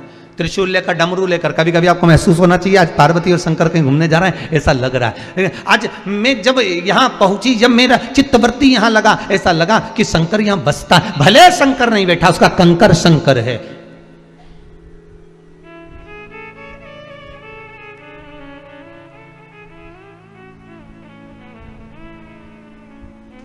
पिछले लॉकडाउन से लेकर ये लॉकडाउन से लेकर कितने साल, 1.5 साल, 2 साल होने वाले हैं, लगातार शिव महापुराण की कथा इस भूमि से चल रही है। तो ये भूमि का भी तो कोई प्रताप होगा जो लगातार इस भूमि से वाणी निकले और बाबा ग्रहण करे। कुछ तो दे रहा होगा शिव, कुछ तो प्रदान कर रहा होगा शंकर। दिल दीजिए, भगवान को कुछ नहीं चाहिए तुमसे। तुम्हारे ये फूल ने, माला ने, सब धरी की धरी रह जाए, कई मतलब कि हम तो सीधी सीधी बात कहें न, 50 रुपए की माला लेके आओ, थोड़ी देर महाराज जी के पिनाओ ने, पंडित जी तो 2 मिनट नहीं पहने बापड़ा, और यूं बस पिनाई ने उतार दी न। 50 रुपए सब धरा की धरा उधर पड़ा होगा, वो पड़ी कोना में, और 50 रुपए की माला माँ धरी। तो आपसे निवेदन है, 50 रुपए की माला की जगह 50 रत्ती का दिल तुम शंकर को दे दो। रुपया मत लगाना, दिल लगाना। रखिए माला, क्या करें माला का? गणेश मंदिर जाऊंगी, 15 रुपए का नारियल लेके जाऊंगी, गणेश जी प्रसन्न हो जाएगा। नारियल की जगह दिल तो ले जा। अब दिल चप्पल में छोड़ के जा रही है, नारियल लेके अंदर जा रही है। बोलो सही है कि गलत है? दिल चप्पल में छोड़ गई। तुम देखना हो, अपने काम करें, पहले तुम यहाँ रह जाओ, तुम चप्पल देख लीजिए, फिर हम दर्शन करके जाए, फिर तुम चली जाना, हम चप्पल देख लेंगे। तो नारियल काय को ले गई? बस सियोर वाला महाराज यही बुरा बोले और लोगों को लगे कि सियोर वाला महाराज बुरा बोले। तो सीधी सीधी बात है, नारियल तो लेके अंदर जा रही है और दिल चप्पल में छोड़ जा रही है। फिर भगवान से कहे कि मेरी मनोकामना पूरी नहीं हो रही, मैंने तो उल्टा सातिया बनाया। तो भगवान गणेश जी बोले सीधा कर दे, कहीं नहीं होने वाला, चप्पल में दिल छोड़ के आई थी। उल्टा सातिया बनाने की भी जरूरत नहीं थी तेरे को। तो तू अगर दिल यहां लेके आती तो नारियल नहीं भी लाती, चल जाता, पर दिल तो लाती।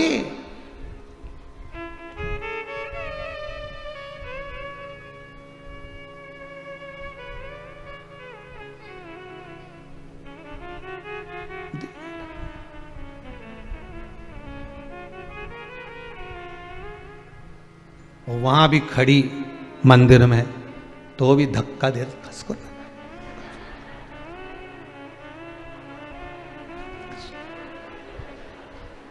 इधर हो जा, इधर देखिए।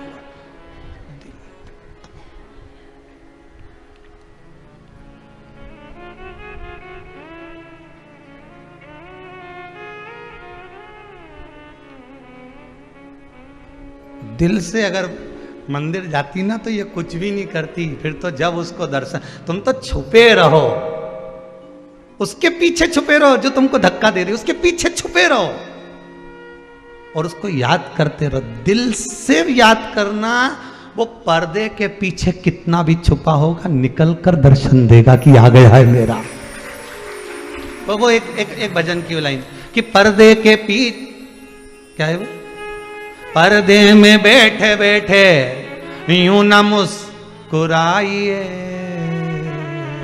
आ गए तेरे दीवाने जरा पर्दा हटाइए,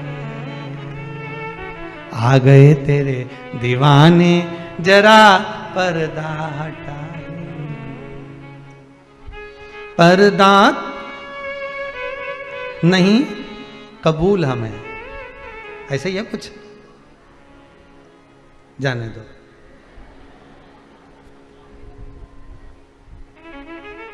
बस इतना समझ गए ना तुम। एक तो ये भजन वजन का चक्कर हमें पढ़े भी नहीं, सो तो आते भी नहीं बहुत सारे भजन। तो कई बार तो ये बच्चे लोग भी कहते हैं गुरुजी लिख लिख के देते हैं, इतना सारा दिया, एक आध तो गाओ।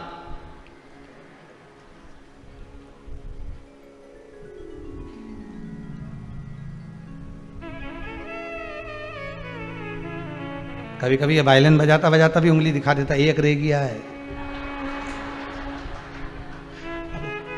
अब चित्त करे, पर्दे में बैठे बैठे यूं न मुस्कुराइए, आ गए तेरे दीवाने जरा पर्दा हटाइए। हे शंभू, हे शंकर, आप तो जाओ भगवान के मंदिर में, दिल लेकर जाना, नारियल तो जाने दो साहब, नारियल अपनी जगह, दिल लेकर जाना अंदर। और जब दिल लेकर जाओगे, कोई कितना भी धक्का मारकर तुमको पीछे कर देगा, कब 2 क्षण में वो खींच कर आगे ले आएगा। उसको तो नजरें मिलाना है, मेरे लिए आया है, ये मेरे लिए आया है। जब तुम उसके लिए जाओगे तो वो भी तो बेचैन होगा आपसे मिलने के लिए। वो एक गीत की लाइन है, वो कहे तुझसे मिलने के लिए तेरी कसम, एक मुलाकात जरूर। जितना तुम तड़फोगे परमात्मा से मिलने के लिए, उतना वो भी तड़फेगा अपना कैलाश छोड़ने के लिए। आएगा, तुम्हारे सामने आ जाएगा कि मेरे लिए आया, पर तुम उसके लिए जाना हो। चप्पल देखना, अब भी उसके लिए जाओ। भगवान कहते हैं ना, मंदिर को छोड़ चलाऊंगा, कोई दिल से पुकारे, काशी को छोड़ चलाऊंगा, कोई दिल से ओ दिल से पुकारे, कोई मन से, उज्जैनी को छोड़ चला, कोई भैरू पुकारा तुम्हें, कमला पुकारी, सब पुकारी, मीरा पुकारी तुम्हें, कर्मा पुकारी, नामदेव पुकारे तुम्हें, तुकाराम पुकारे, भक्तों के लिए दौड़ा आऊंगा, कोई दिल से। तुम पुकारो तो उसको मन से, दिल से, हृदय से। एक बार तुम बस ये मंदिर जाओ, नहीं तो ये टेंशन छोड़ के जाओ, तुम्हारा दिल वहां मत लगा। आरती में खड़े हो और मन लगा के रखा है, मात पिता,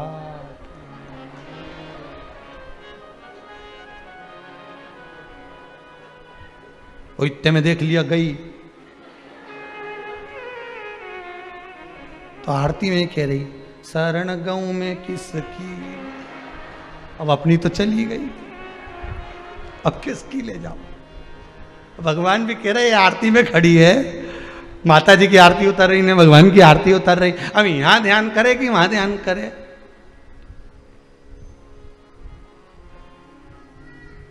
इसी चक्कर में तो प्रसाद आखिरी में बुलवाते हैं, क्योंकि कथा सुनते सुनते केला चित्त लग गया, हलवा आया, चित्त परमात्मा में लगा। उसा शिव महापुराण एक ही बात कहती है कि दिल भगवान को दे दो, बस फिर वो निपटे, फिर उसको निपटना। तुम एक बार हृदय लगाओ तो मोबाइल भी वही देगा और बैलेंस भी वही डलवाएगा। एक बार चित्त तो लगाओ उस परमात्मा से, सब कुछ कर देगा। धन दौलत संपदा सत्ता वैभव नाम सब वही दे। लगा या नहीं? वैश्य की पत्नी, आंवला नवमी की कथा, आंवला नवमी का व्रत कहता है, वैश्य की पत्नी ने माना नहीं पति का कहना, और आखिरी में उसके मन में बैठ गया कि मुझे संतान चाहिए। एक बच्चा कुएं में पानी खींचने गया था अपनी माता के कहने पर, ये पीछे से जाकर अपना नाम बोलकर धक्का दे दी कि इसको मैं बलि देती हूँ भगवान को, उसको, और मेरे घर संतान हो जाए। ये आ गई, आ तो गई, पर कुछ दिन बाद संतान तो नहीं हुई, पर पूरे शरीर पर कोढ़ हो गया, पूरा शरीर बेकार हो गया। जब शरीर टपकने लगा, गिरने लगा, पति से कहा, मैं एक बात कहना चाहती हूं। बोलो क्या हो गया? जीवन में अगर दुख आए, तकलीफ आए, कष्ट आए, तो तुमने पूर्व में जो पाप कर्म करा है उसका प्रायश्चित करिए। भगवान के मंदिर में जाकर, शंकर के मंदिर में जाकर निवेदन करिए, प्रायश्चित।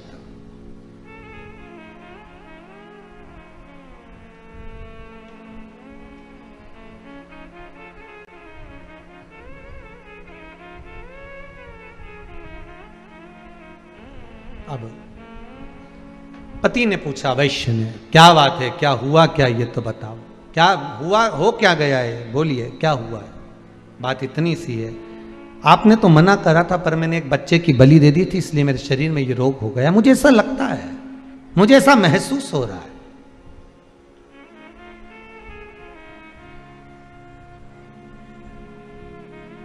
वैश्य ने कहा तूने मुझे पहले बताया नहीं, झूठ बोल रहे हो, छल कर रहे हो, प्रपंच कर रहे हो, कोई बात छुपा रहे हो, उसमें किसी की हानि नहीं, हानि अपनी है कि तुम अपनी जिंदगी में अपने पांव पर कुल्हाड़ी मार रहे हो, किसी दूसरे का कुछ नहीं होगा।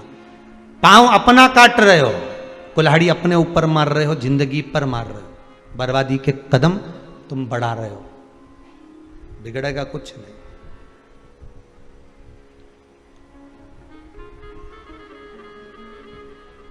तूने अब बताया मुझे, पहले बताना था ना। जब व्यक्ति को दुख आता है ना तब कहता मैंने छुपाया था, मैंने झूठ बोला था, मैंने वो छल करा था, मैंने छुपा कर बैठा था, तब कहता है जब दुख आता है तब। वैश्य ने कहा ये बात मुझे पहले कहती तो मैं प्रायश्चित करवा देते। झूठ, छल, कपट, बेईमानी, प्रपंच की बात पहले ही प्रस्तुत कर दो, साहब ऐसा हो रहा है, साहब ऐसा चल रहा है, तो कुछ निर्णय निकल सकता है, भगवान माफ कर सकता है। पर छुपा छुपा छुपा छुपा छुपा पाप की इतनी बड़ी गुल्लक भर ली कि एक दिन वो गुल्लक फूटी तो शरीर का कष्ट हो गया, बीमारी हो गई, रोग हो गया। अरे तूने मुझसे छुपाया क्यों, बोल देती ना तो मैं सब कर सकता था, सब कुछ कर सकता था, तूने छुपाया क्यों। गलती हो गई, अब छुपा तो लिया, गलती भी हो गई, इसका प्रायश्चित तो कोई संत सदगुरु ही बता सकता है। गई अकेली चली गई गंगा के घाट पर, गंगा मैया के तट पर बैठ गई और तट पर बैठकर गंगा जी का स्मरण करने लगी, मां मैं पापी हूं, मेरा पाप धो दे तू। अपने पुत्र की कामना के लिए मैंने किसी की बलि दे दी। बहुत ध्यान देना महाराज, अपने सुख के लिए दूसरे का बुरा कभी मत सोचो।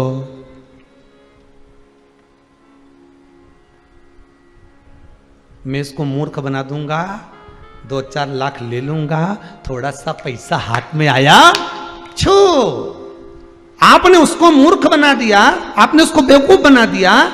वो भोला था, आपने उसको सब कुछ बना दिया, पर आपने तो बना दिया, पर वो ऑनलाइन है, देख रहा है, सब कुछ खाते में मौका मिलेगा, उसकी लाठी में, उसके डंडे में थोड़ा सा समय लगता है, पर देता जरूर है, और जब वो देता है तो उठ नहीं पाता, उठ नहीं पाएगा। तेरे दरबार की बाबा निराली शान देखी है, तुझे देते नहीं देखा पर झोली भरी।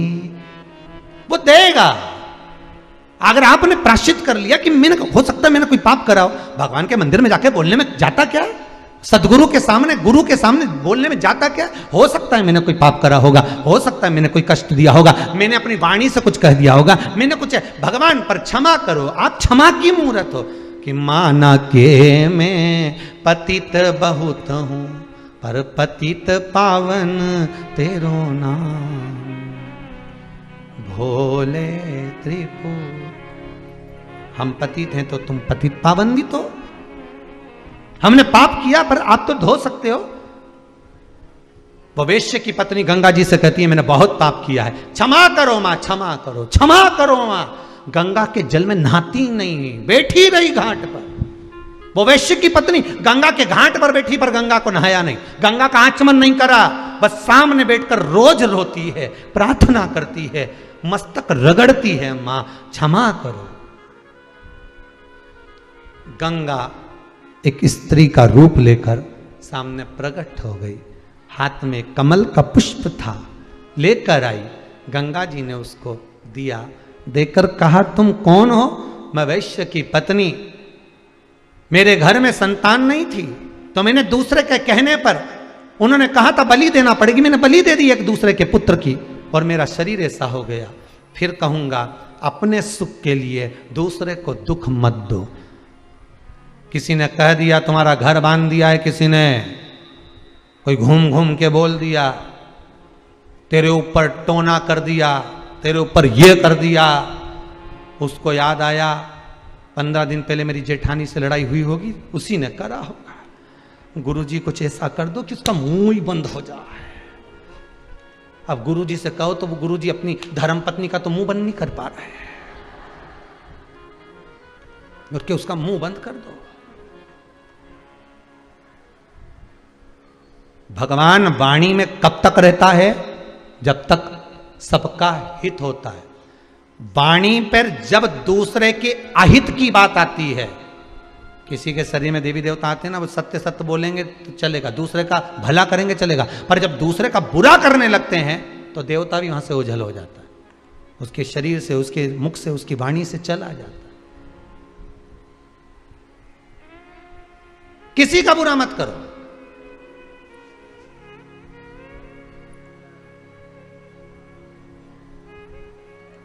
वो एक कथा है ना, शंकर जी के मंदिर में चोरी करने गया ना, उसको एक घंटा मिल गया और घंटा लेकर आया, और भगवान ने कहा तू जितना मांगेगा इससे दुगना तेरे पड़ोसी के यहां जाएगा।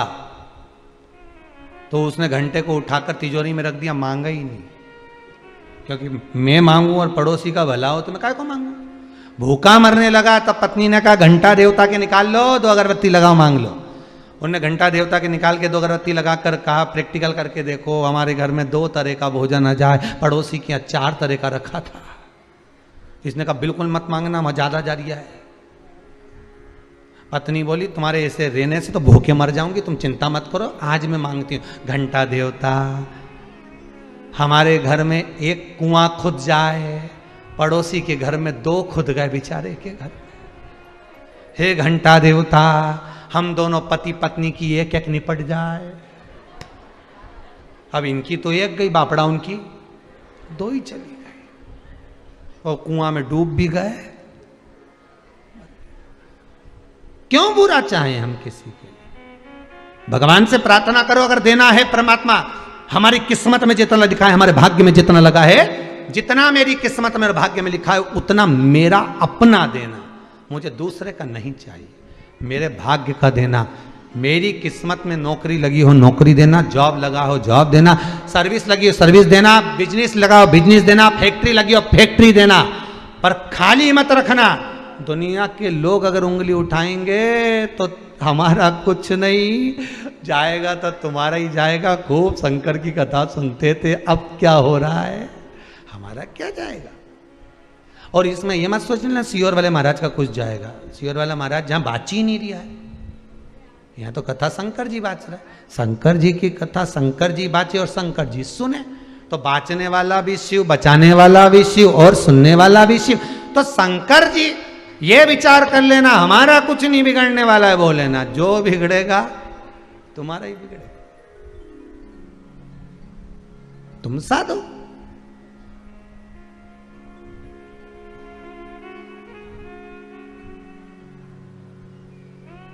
दर से गर लौटूंगा यूं खाली, तो दुनिया उंगली तुम पर उठाए, हमारा क्या जानने वाला। नहीं चाहिए। दूसरे का हक का अपने को जब मिलता है तो थोड़े समय में वापस चले जाता है। अपनी किस्मत का, अपने भाग्य का जब अपने को मिलता है तो वो खत्म नहीं होता, वो जिंदगी संवारता चला जाता है, आगे बढ़ता चले जाएगा। आपके भाग्य का मिलना चाहिए। मुझे मेरी किस्मत का दीजिए, मुझे मेरे भाग्य का दीजिए, जो मेरे भाग्य में लिखा है। और देना ऐसा कि मेरा भी परिवार देख लेना, 8 लोगों का है, 10 लोगों का है, 4 लोगों का है, 6 लोगों का है, उनकी भी कुछ तमन्ना है, उनकी भी कुछ इच्छा है, वो पूरी करूं। एक बार उन्होंने भी मन में सोचा था कि शिव महापुराण की कथा करवाऊं, तो मुझे जब देओ ना बाबा तो इतना जरूर देना कि शंकर की कथा करवा लूँ, सबकी इच्छा पूरी करूँ, ऐसी कृपा कर देना। क्योंकि दास तेरा हूँ, भगत तेरा हूँ, तेरे इतने करीब रहने के बाद भी मुझे कुछ नहीं मिले तो मतलब क्या? तेरी कृपा चाहिए मुझे।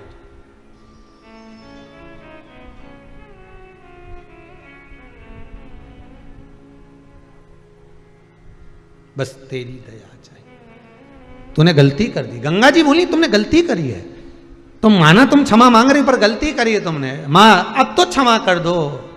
गंगा जी ने कहा,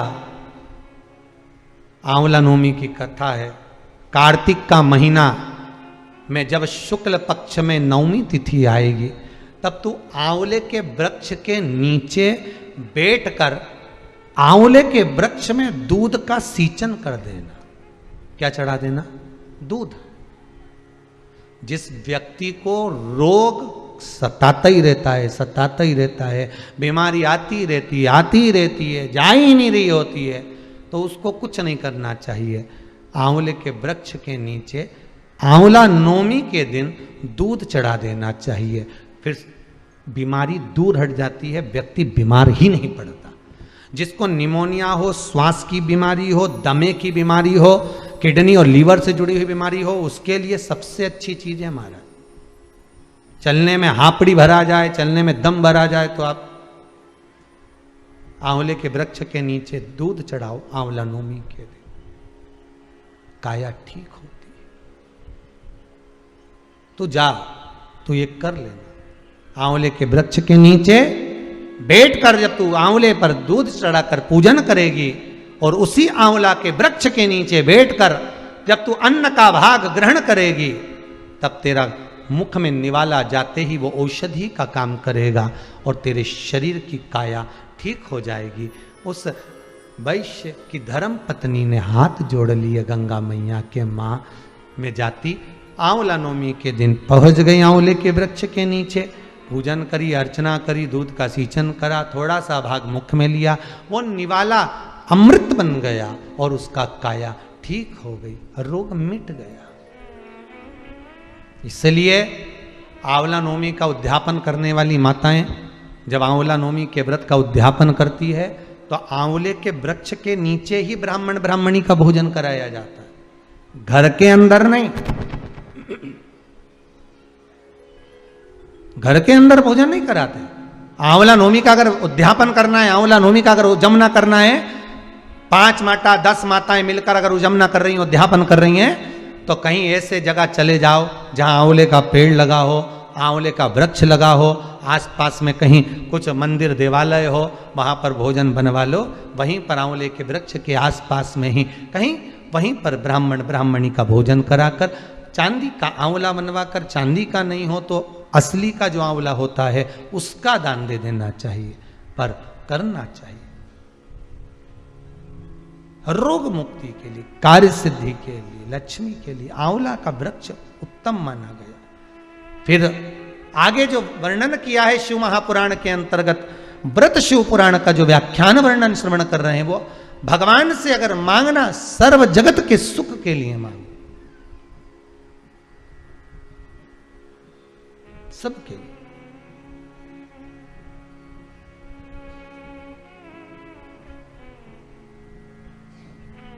और जब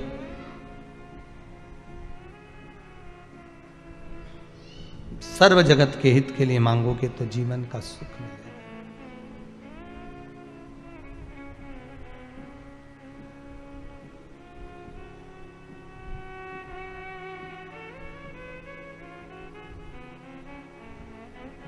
भोलेनाथ तेरी काशी पागल कर जाती है,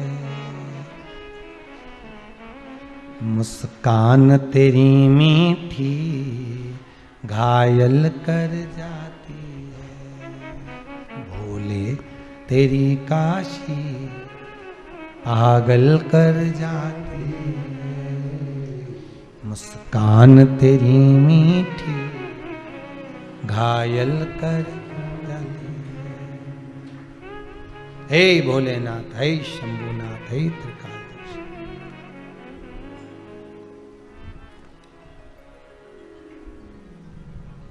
तेरी कृपा कुछ ऐसी है, तेरी दया कुछ ऐसी है। शंकर भोलेनाथ ओघड़दानी की कथा कर रही है, व्रत कार्तिक महत्तम कहता है। कार्तिक के महीने में सबसे बड़ा अगर व्रत का कोई नियम है तो केवल एक नियम सबसे बड़ा है, सुबह ब्रह्म मुहूर्त स्नान करना और दूसरा दीप लगाना, दिया प्रज्वलित करना, दीपक लगाना। दीप दान से बड़ा कार्तिक के महीने में कोई दान का वर्णन नहीं है जितना दीप दान का वर्णन कार्तिक महीने।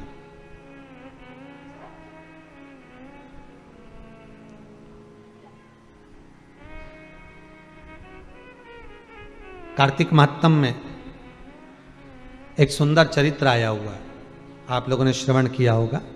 कार्तिक महात्म अगर किताब होगी आपके घर में तो आप उसमें पढ़ेंगे तो उसमें एक बड़ा सुंदर सा चरित्र आता है कि एक बार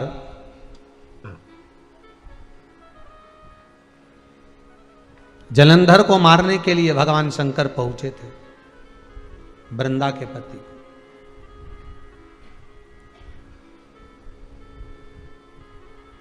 और जलंधर को मारने के लिए उधर शंकर भगवान को भेजा गया कि जलंधर को आपको मारना है। शिव जी ने कहा ठीक है, पर इसकी वृंदा जो पत्नी है इसका सातित्व डिगेगा तब तो जलंधर मरेगा। वृंदा का सातित्व डिगाए तो क्या हुआ, उधर तो शंकर भगवान और जलंधर का युद्ध हो रहा था, इधर जो वृंदा सो रही थी इसको स्वप्न आ गया। और स्वप्न में क्या देखा वृंदा ने कि मेरे पति के शरीर पर तेल मला हुआ है बहुत सारा, मेरे पति के शरीर पर बहुत सारा तेल लगा हुआ है और वो भैंसे पर बैठकर जा रहा है। शिव पुराण कहती है जिसको शरीर पर तेल लगा हुआ दिख जाए तो समझ लेना सीताराम। अगर सपने में कोई तेल लगा हुआ दिखे ना तो समझ लो कि वो सीताराम होने वाला। भैंसे पे जाता हुआ नजर आए तो समझ लो ये बुरे सपने, ये कोई श्रेष्ठ सपने नहीं है।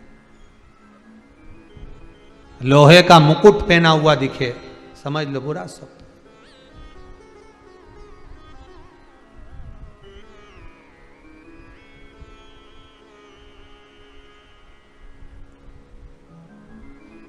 वो बुरा समय आ रहा है, उसका कुछ क्रम दिख रहा है। अब इसको स्वप्न दिखा वृंदा को और वृंदा उठ गई, उठकर छत पर गई, बगीचे में गई, बाग में गई। मैंने किस्सा स्वप्न देख लिया अपने पति के लिए। घबरा गई वृंदा, दौड़ी बगीचे से दूसरे बगीचे में पहुंची, दूसरे बगीचे से वन में पहुंची, वन से दूसरे वन में पहुंची। कोई गुरु मिल जाए मुझको, मैं उससे पूछ लूं। एक मुनि बैठे थे, वहां पहुंच गई। जब मुनि के पास में पहुंच रही थी तो पीछे से दो राक्षस इसके पीछे पड़ गए, वृंदा के पीछे दो असुर पड़ गए, दो राक्षस इस वृंदा के पीछे पीछे पड़ गए। वृंदा घबरा कर मुनि के पास पहुंची। गुरुदेव गुरुदेव गुरुदेव उठिए। गुरुजी ने पूछा क्या हुआ, क्या कौन हो तुम? मैं वृंदा, जलंधर की पत्नी। हो धर्म पत्नी जलंधर की, ठीक है। क्या हो गया, क्यों चिल्ला रही हो, हुआ क्या ये तो बताओ। मैंने स्वप्न देखा था मेरे पति के शरीर पर तेल लगा हुआ है, मेरा पति भैंसे पर बैठा हुआ है, मुझे लगता है मेरा पति जरूर कुछ दिक्कत में है। स्वामी आप अंतर्यामी हो, मेरे पीछे दो राक्षस आ रहे हैं, दो असुर आ रहे हैं। असुर आ रहे हैं? हाँ। मुनि ने हाथ में जल लिया, जहां से असुर आ रहे थे वहां फेंक दिया। फेंका तो वो दोनों असुर, दोनों राक्षस तो चले गए। वृंदा चरणों में पड़कर रोने लगी, नाथ आप जब इन राक्षसों को मार सकते हो तो मेरे पति का दर्शन करा दो, मेरा पति कैसा है बता दो।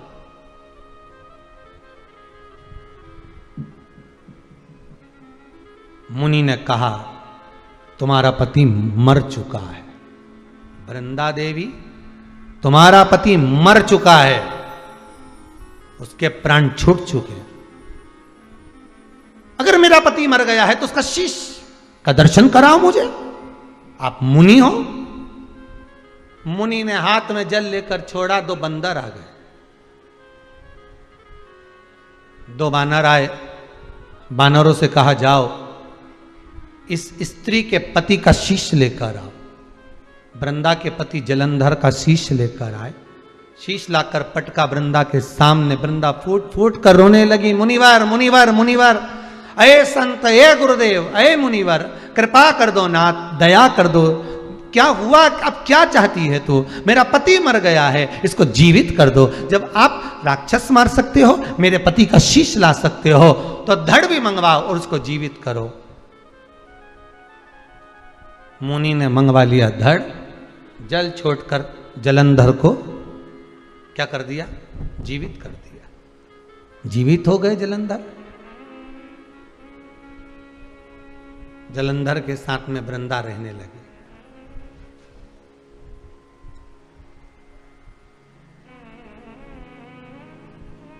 पांच दिन तक वृंदा अपने घर नहीं गई, जलंधर के साथ वन में ही रह रही है।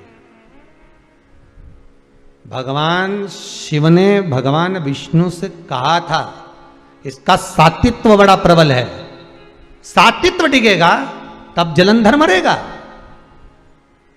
और वृंदा 5 दिन से जलंधर के साथ में रह रही। सात्वित्व डिग गया। जलंधर को शिवजी ने मार दिया। कटा हुआ शीश वन में आकर गिरा उस वृंदा के सामने। रो पड़ी, ये क्या है? आप कौन हो जो मेरे साथ में रह रहे हो, मेरे अपने बनकर रह रहे हो? अभी कथा में कहा था, दुख आता है ये दिखाने के लिए आता है कि अपनों में कितने गैर हैं और गैर में कितने अपने, ये दिखाने के लिए आता है। आप कौन? भगवान विष्णु ने अपना असली स्वरूप दिखाया, मैं हूं। मतलब मुनि भी आप बने थे, छल भी आपने करा, वो राक्षस भी आपके थे, बंदर भी आपके थे। वृंदा की आंख में आंसू भर गए। नाथ नारायण, बड़ी गजब कृपा करी है आपने मेरे ऊपर। मेरा सात्वित्व डिगाकर मेरे पति के प्राणों को हर लिया। मैं श्राप देती हूं नाथ, जैसे आपने मेरे साथ छल कर आप मृत्यु लोक में जब जाओगे, राम बनकर प्रकटोगे, तब सीता भी छली जाएगी। बंदर ने मेरे पति का शीश ला कर दिया है, सूचना भी बंदर ही ला कर देगा आपको।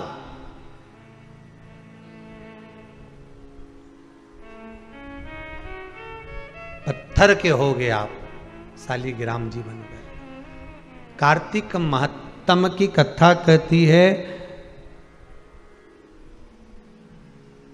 शालिग्राम भगवान के सामने, तुलसी जी के क्यारे के सामने, शिव मंदिर के सामने, नारायण मंदिर के सामने, रामकृष्ण मंदिर के सामने, नदी, तालाब, सरोवर, कुंड, बावड़ी, कुआं के पास में, तीर्थ में, कार्तिक महीने में जब दीप का दान किया जाता है, दिया जलाया जाता है, तो व्यक्ति कितना भी पाप कर्म करा होता है, सारे पाप से मुक्त होकर भगवान के धाम की ओर अग्रण्य हो जाता है।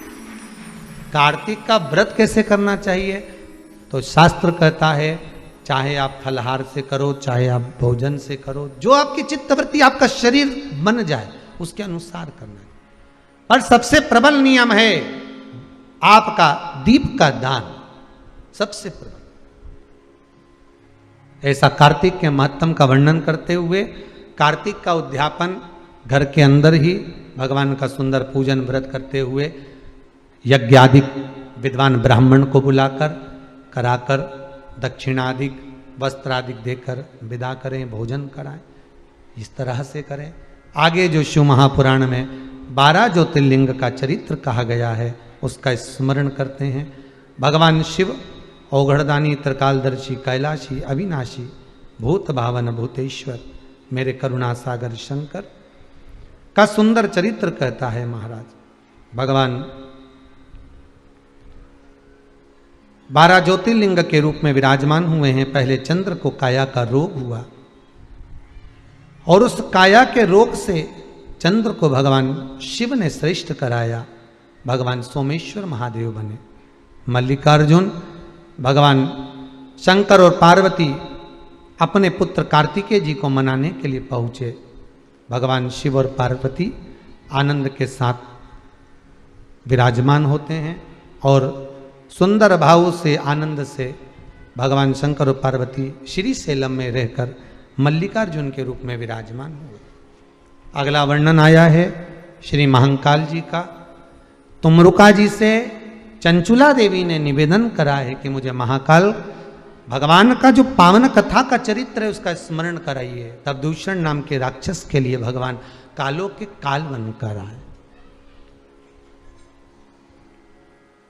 काशी, उज्जैनी और केदार, काशी, उज्जैनी, केदार, ये तीनों को रुद्राक्ष पर और त्रिशूल पर और बेलपत्री पर बसा हुआ बताया जाता।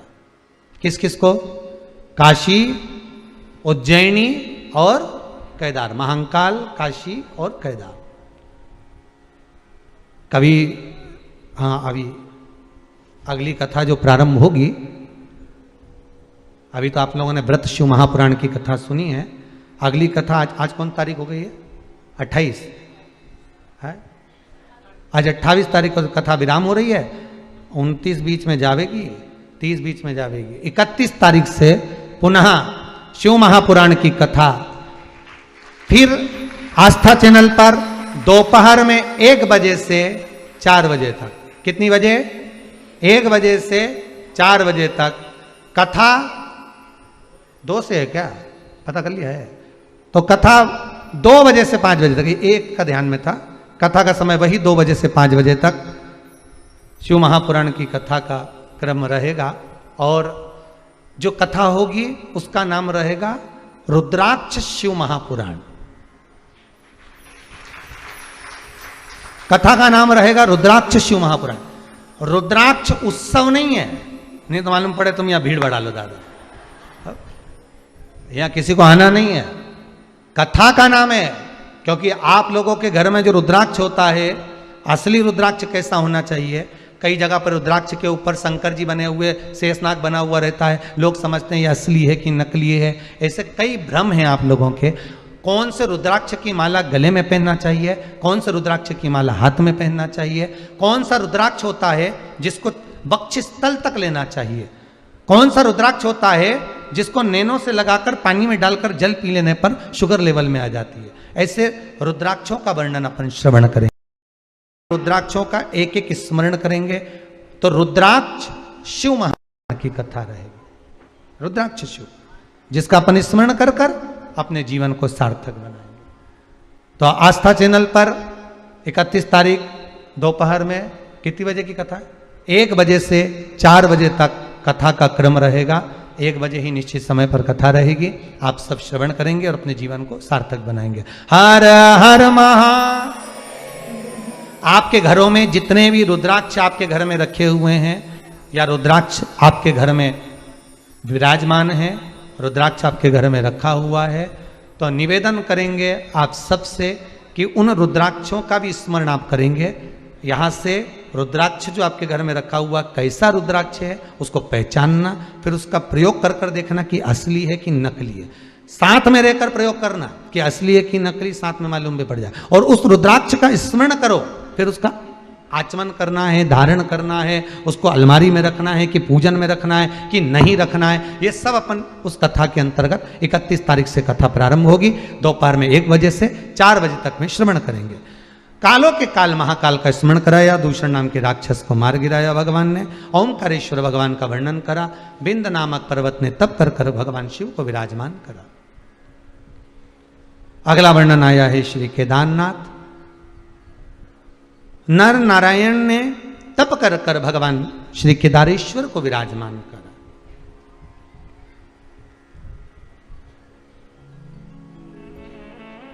तप कर कर विराजमान।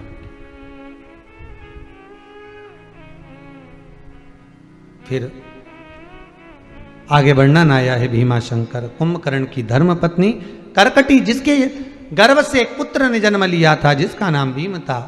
भगवान से देश कर कर मंदिर देवालय तोड़े भगवान शंकर ने आकर उसका संहार करा, शिव जी का नाम भीमा शंकर हुआ। अगला वर्णन काशी विश्वनाथ, मनु शत्रुपा ने तप कर कर भगवान विश्वनाथ को विराजमान करा। गौतम बाबा पर गौ हत्या का दोष लगा, ब्रह्मा विष्णु महेश तीनों सुंदर शिवलिंग के रूप में विराजमान हुए, शिव जी का नाम त्र्यंबकेश्वर पड़ा। रावण को लघु शंका लगी, जब शिव को लेकर चले भूमि पर रखा, बाबा वैद्यनाथ जी के रूप में विराजमान हुए। दारुक नाम के राक्षस का संहार करा, भगवान नागेश्वर के रूप में विराजमान हुए। भगवान राम ने बालू का शिवलिंग बनाकर पूजन करा, भगवान रामेश्वर के रूप में विराजमान हुए। भगवान घोषमा के पुत्र को जीवित कर देते हैं, इसलिए शिव जी का नाम कृष्णेश्वर महादेव पड़ा। 12 ज्योतिर्लिंग का चरित्र भगवान शंकर ने जब श्रवण किया, तुमरुका जी से कहा, तुमरुका जी इस पावन कथा को आपने सुनाया है, मैं आपको क्या प्रदान करूं? तुमरुका जी ने कहा, भोलेनाथ अपने मस्तक की बेलपत्र इस पोथी को समर्पित कर दीजिए, वही बेलपत्र कुबेर का भंडार भरे, ऐसा वर दे दीजिए। भगवान शंकर ने विराम के दिन की जो बेलपत्र होती है वो कुबेर का भंडार भरने वाली होती है, बाकी के 7 दिनों की जो बेलपत्र होती है वो खाते हैं तो औषधि का कार्य करती है। शिव महापुराण की विराम की बेलपत्र शंकर कहते हैं जो अपने घर में नित्य रखता है उसके घर में कभी संपदा की कमी नहीं आती है। बाबा भोलेनाथ तुमरुका जी महाराज से सुंदर कथा का रसस्वादन करे। तुमरुका जी ने कहा भोलेनाथ जी से बेलपत्र समर्पित करी, कुछ वर मांग लीजिए तुमरुका जी। तुमरुका जी कहते हैं बस वर देना है तो ऐसा दीजिए, शंकर की कथा को जो अपने हृदय में उतारे उसको जीवन में कभी कोई कष्ट ना आवे और मेरे महंकाल का एक बार दर्शन हो जावे, बस इतनी कृपा करो। बाबा ने वर प्रदान करा।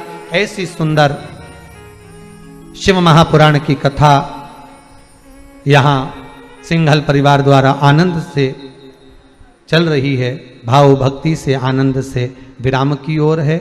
बड़े आनंद के साथ अपन सब ने इस पावन कथा को श्रवण किया है। मैं बहुत साधुवाद देता हूँ स्वर्गीय श्री नानूराम जी, स्वर्गीय श्री कलावती देवी जी, स्वर्गीय श्री जय भगवान जी की स्मृति में विजय कुमार जी, श्रीमती गीता जी सिंगल पटना बिहार से, जिन्होंने इतनी सुंदर पावन व्रत शिव महापुराण की कथा करवाई, और साथ में ओम प्रकाश जी भाटी, श्री आशा जी भाटी जो प्रतिनिधि के रूप में विराजमान हुए, सबको साधुवाद देता हूँ। आस्था चैनल के सभी श्रोता भाई बहनों को मेरी वाणी से, इस व्यासपीठ से कहने में कोई गलती हुई हो तो क्षमा चाहूँगा। आपके हृदय को इस वाणी से कहीं चोट लगी हो तो करबद्ध हाथ जोड़ निवेदन करता हूँ कि आपके हृदय को अगर कहीं घात लगी हो तो क्षमा करिएगा। ये व्यास गादी शंकर की है, शंकर की वाणी है, शंकर की कथा है, सुनने वाला शंकर, बाँचने वाला शंकर है। मैं तो नीचे उतरा स्वयं प्रदीप मिश्रा हो जाऊंगा, पर बाँचने वाला शंकर है। उसकी वाणी पर विश्वास करना। मुझे विश्वास है मेरे जैसे को उसने कचरे से उठाकर इस पीठ पर बिठा दिया तो तुमको भी कहीं अच्छी जगह ले जाकर जरूर बिठाएगा। विश्वास उस पर करना, उस पर भरोसा रखना। ये बीच वालों के चक्कर में मत पड़ना, ये तुमको लूट लेंगे। किसी को अपना नंबर मत दो, बीच वालों को ना व्हाट्सएप नंबर दो, डायरेक्ट उसका नंबर लो। किसका? उसका जिसकी कथा सुन रहे हो। बीच वालों के चक्कर में पड़ोगे तो डराएंगे भी, धमकाएंगे भी, कुछ भी कह देंगे, भड़का भी देंगे और काम बेकार। शिव का भजन कर रहे हो तो शंकर का डायरेक्ट नंबर लीजिए, शिव का स्मरण करिए। किसी से मतलब नहीं, तुम्हें प्रदीप मिश्रा जी से भी मतलब नहीं होना चाहिए, तुम्हें तो उससे मतलब रखो जिसकी तुम कथा सुन रहे हो। क्या मतलब तुम्हें किसी से? क्या किसको रोइए? जम के बोलो, चादर तान के सोई, आग लगे बस्ती में मस्ती में। तुम तो बढ़िया चकाचक आनंद में मौज मस्ती की जिंदगी अलमस्त बाबा का नाम लेकर निकालो। शंकर जैसी मस्ती में रहता है नहीं, बढ़िया मस्त पार्वती जी कुछ भी के बस ऐसी मस्ती तुम्हारी होना चाहिए। कोई कुछ भी कहे नहीं, इनंग से सुनो, और बची कुची अगर कपड़ा में चिपकी भी जाए नहीं तो झड़ा दो, पर अपने बटोर के नहीं रखना हो। अपन को नहीं बटोर के रखना है कि मैं तो चली वृंदावन राणा, मेरे तो भाग जगे राणा जी तेरे महलों में।